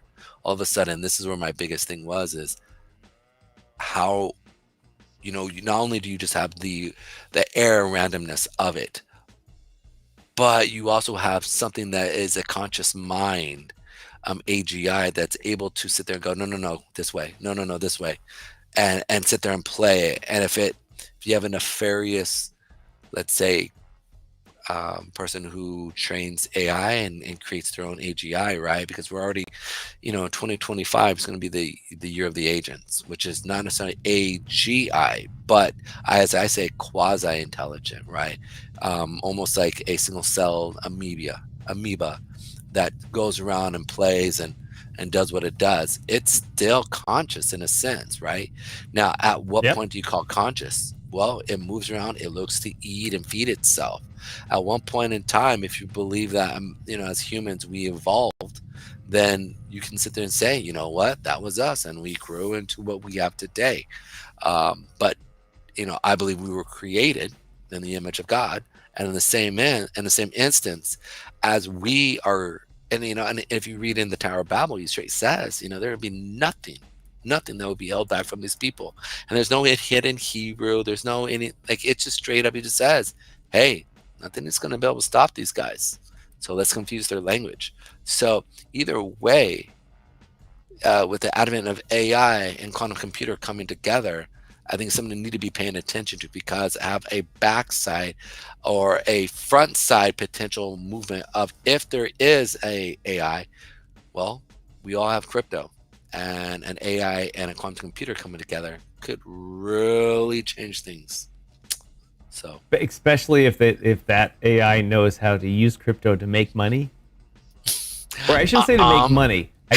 I should say to create value that it can exchange for electricity, for 3D printing plants, for intellectual property, and in AI literally, in a few years, the AI literally could earn money by pump and dumping stuff. Or, bro, just transferring into the traditional markets where you have if it can get into there, then it's got way more money available to it than in crypto. But say it learns how to earn money from, just pump.fun. Yeah. And then it learns how, it says, oh, this 3D printing plant accept crypto or stable coins. And this chip making plant, there's custom chip. You can get your own chip made, on a number of websites, and you just got to give it the instructions, and they'll make the chip for you and send it to you. And AI could soon figure out how to build itself. And not only that, and pay for the power, pay for the electricity too. And then you're like, oh my God. Then you're like, what? Did you see that Johnny Depp AI movie? I think it was called Transcendence. Have you seen that? In it, I don't think so. He basically uploads his mind into the internet and basically becomes an AI. And so there's this point in time when he, as he gets loaded up, like the U.S. government comes in and they attack his, silo thing that he was building. And then from there, because he gets loaded up into the internet, he's everywhere. And so they think they shut him down, right? And then all of a sudden, like, they start seeing him talking and communicating, and the AI slash uploaded Johnny Depp, as he gets uploaded, he starts trading. He goes on to the stock market and he starts micro trading, every bit, and all of a sudden he amasses hundreds of millions of dollars, right? Literally, like, within 2 to 3 weeks, which is very easy and possible. If you're a superhuman, like if you're super intelligent, you can sit there and see the spreads between here and there, and there are hundreds of markets that you could play. So, and if you can lightning quickly do it, you could. And all of a sudden, at the very end, he was trying to clean out the atmosphere in the world. That's really what it was trying to do, or him. And so he was ultimately benevolent to the human race to help it out. But he was also human at one point before he uploaded his body or his entity. And one of the things I was thinking is, the more and more we keep interacting with Elon Musk's technology, Neuromesh, and other companies like that are doing that, right? It's something that I think we could, as Elon Musk says, almost interface with the AI. So we can sit there and interact, saying, hey, look, like, somehow, some way connect, look up like the Matrix and say, hey, dude, you're being too crazy. You need to chill out, right? In the world of digital craziness. That's something like that, because it's just, even us having this conversation sounds crazy. I know. Dude, but it's like real. That's the problem that's so crazy, is that in 5 to 10 years, I mean, you see this, dude, the latest stuff that they're doing with Neuromesh, bro, is insanity. I'm like, and it's not that big of a deal, but they're literally going to be curing blindness, man. And people who have literally chemical imbalancements in their head, they're going to be able to cure. Elon's, all they've done is bash Elon, and he's like, I've cured blindness. As long as you got the I can't remember the name, but the part of your brain that receives the signals from the retina. He said, as long as that's intact, he said right now the resolution isn't so good, but he said with the next generation or the next one after that, you'll be able to see in any spectrum the camera sends to your brain, in ultraviolet, in infrared, in light, in anything. You could see it literally. You could see it X-ray, and people have Superman X-ray vision. Well, you have to be shooting X-ray beams, but it's just crazy. It's Space Cat, yes, more crazier than normal. Yes, exactly. But here's the thing, like, it's not like something like, if we were to talk about this 5 years ago, right before COVID, you would think I'm crazy. You're like, bro, I mean, okay, he's working on stuff, he's doing stuff, but really, like, are you gonna be able to, like, like, plug in and go, I know Kung Fu, right? Like, in 10 years. I mean, potentially, like, it's potential. Like, you legitimately, could you rewire Kung Fu, right? Yeah, but the only problem is you're like a fat man. You may know Kung Fu up here, but when you go to do a kick, you'll be like, and somebody's like, that's it, bro. And it's like, and then when you watch it on video, it's like this. Hiya. And in your mind, it's like super fast. But in real life, it's like, and then it's like, ow, oh, oh. Right. Yeah, pretty much. I mean, but the idea of being able to sit there and say, all right, I'm in shape. What other things could I be able to figure out how to do? And there is some intelligence to the, or actually, there's not some, there's a lot of intelligence to the quick twitch muscle fibers that are in our body. There's a lot of neurons in the rest of our body and our skin that actually correlate and help us like retain information. So that was the other thing that was even, we were talking about this the other day with, was it with Steve, right? As we were talking about the, what was it? No, it was with Chuck. The bio, why is the word slipping my mind now? Chuck, why am I forgetting? You sent me the article too. Shoot, let me pull it up here. I'm mad at myself that I forgot because it was actually weird. Anyways, but basically, we could, I mean, if, in essence, I wonder if it will get to the point where you can almost change the genetic structure from a molecular level of, again, this is crazy talk. I get it. But even saying that we might be able to cure blindness in 5 to 10 years is crazy. So again, this is crazy.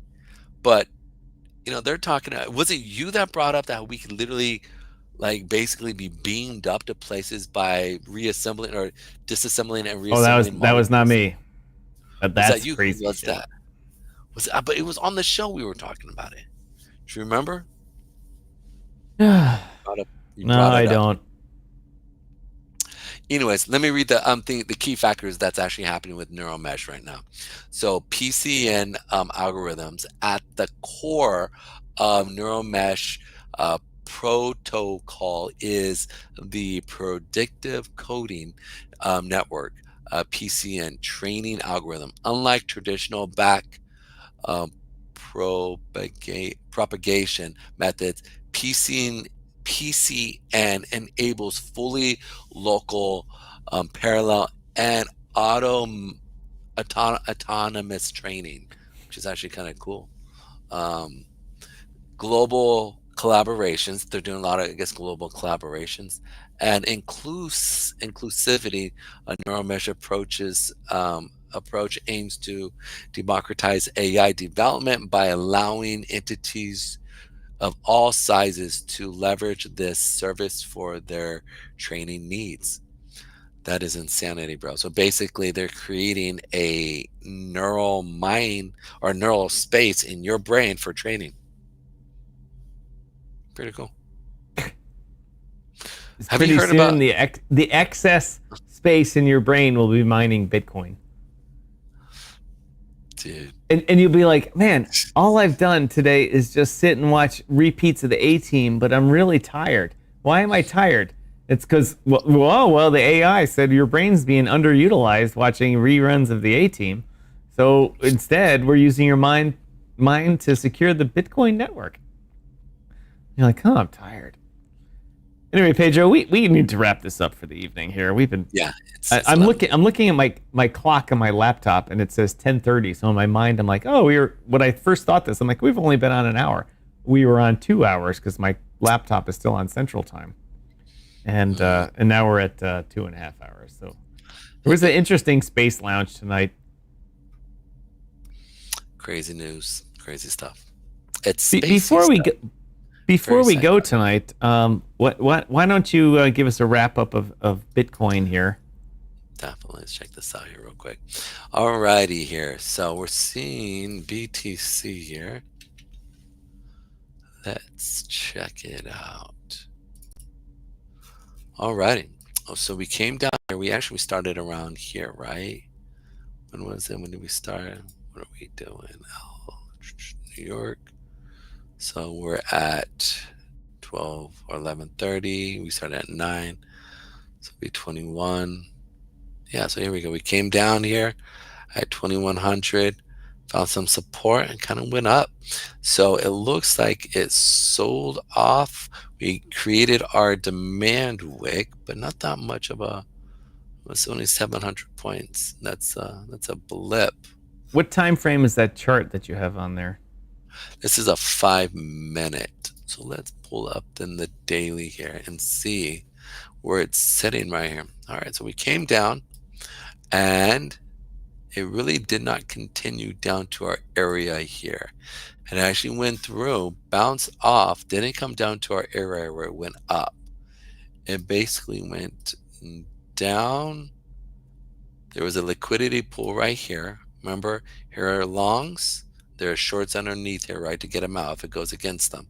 They stop out every person here. It's so sad, dude. It's like everyone take their money from today's long. So these guys who went long here, like, yeah, we're going to the moon. Nope. We're going to take your stop. And then, and today I was actually showing Tom some cool stuff about wicks and what sits down here, right? When you're actually looking at the internal guts of the market. And then it's like the first time when science went through and got down to the microscopic level, and it was like, all we are is space, not actual matter. Right? Like the subatomic, like they're like, wait, there's more space in the universe than actual, like, right, like the material. Space between our atoms and our body. It means that we're actually 99.99% space. And you're like, what? Literally. Really? That's it? Yeah. Speaking of space, we're just gonna go with we'll just run the Space Cat thing here. Space, the final frontier. Space, the final frontier. Space Cat says, I got 6.5 hours left on my shift. Just keep going, guys. We're not gonna make it, Space. And dude, I am not trying possible. so hard, bro, to stay awake, bro. I'm like literally yawning. I've had to like. All right, so long story short, and again, when I get tired, I just start talking about the most random stuff. All right, so you can see here we're finding support here at this level. I would expect this area to act as resistance as we come up into these levels. So, Pedro, I think the question is, when you start full rant Friday tomorrow, where is Bitcoin going to be? It's going to be the end of the week. Where did we start the week? Did we start down or did we start up? We definitely did start down. We came down, and then we came skyrocketing up. So here we go. Here's Monday. We went down, and my hope was that we were going to come down to here, right? Many of you guys thought it was like 90, potentially 88. We could see everything sell off. Well, see right here, there's a bunch of shorters here, or excuse me, a bunch of people who want to go long, and they're pushing the market up. And so we started the week here, and they brought it back up. So ultimately, I think we'll probably see it up at this 101 area. And that means we use the power up button here. Oh yeah, powering up. Pedro, you can't hear that, but we just did the power up sound effect. There we go. I'm glad you did that, because I'm like, we got to keep them awake. Down. I'm literally fighting to keep my eyes open. I am like legit. Pedro's powering down. We'll use this one. Dude, I've been up since 3 o'clock, or 4 o'clock. Literally been using my whole entire brain all day. Great Pedro machine is turning off, and so is the great striking machine is turning off. We need to wrap this up here, Pedro. Okay, I'm down. All you gotta do is hit the music. Oh my goodness, I'm trying so hard. I can do this. All right, guys, thank you so much for coming in. Tomorrow we're gonna do a full rant Friday. I'm looking forward to actually talk with Dr. Chuck and Miss Carmen. Tom, Mr. Striking, is gonna be hanging out there with Sleepy. Look at her, it's so adorable, bro. She's just like chilling. She's like, Dad. She's like, I'm sleeping. The dog is finished. Dog with couch. Did she snore? Yes, the dog does snore, but not as bad as me. Oh, that's good. That's what's up. That's awesome. I love it. All right, let's get the kick tracks working here, ladies and gentlemen. Bro, that could send dog on couch. Dog with couch. Dog with couch. Dog with That's how it works, ladies and gentlemen. Just you get some random thing. About to explode. up and it's like dog on couch, $1 billion. Damn it. Like, right? Was it what I want to just take off, and it's me, and you and me are the PFPs, right? Not the PFP. Yeah, PFP. That would be hilarious. We're sitting there, we're now a meme coin. Like, dude, where's our kid? Come on, what's up with that, dude? So that would be it. Oh, that's hilarious. If that did something like that happen, I would say, you know what? I want a quarter of that to go to foster care kids. But if you really wanted to end the issues in society, the majority of it, and I'm not joking when I say this, just help with foster care, help with orphans. 20 seconds. 20% of our jails are filled, or excuse me, 80% of our jails are filled with foster kids. 80%. Think about that. Crypto Mike says moon. Moon. All right, we got to get out of here. All right. Space Cat's giving us the Pedro. You can't hear the music going out. It's coming to the end. Good night, everyone. I guess you have to get back at my job. Yes, you do, Space Cat. Hit the road. Patrol that tarmac. Make sure no Emirates planes bring stowaways or anything like that to Kanukistan. Anyway, everyone have a great night. Thanks for joining us tonight. Join Pedro tomorrow at full rant Friday, and then on Monday we'll be here with DYOR Live. So be there.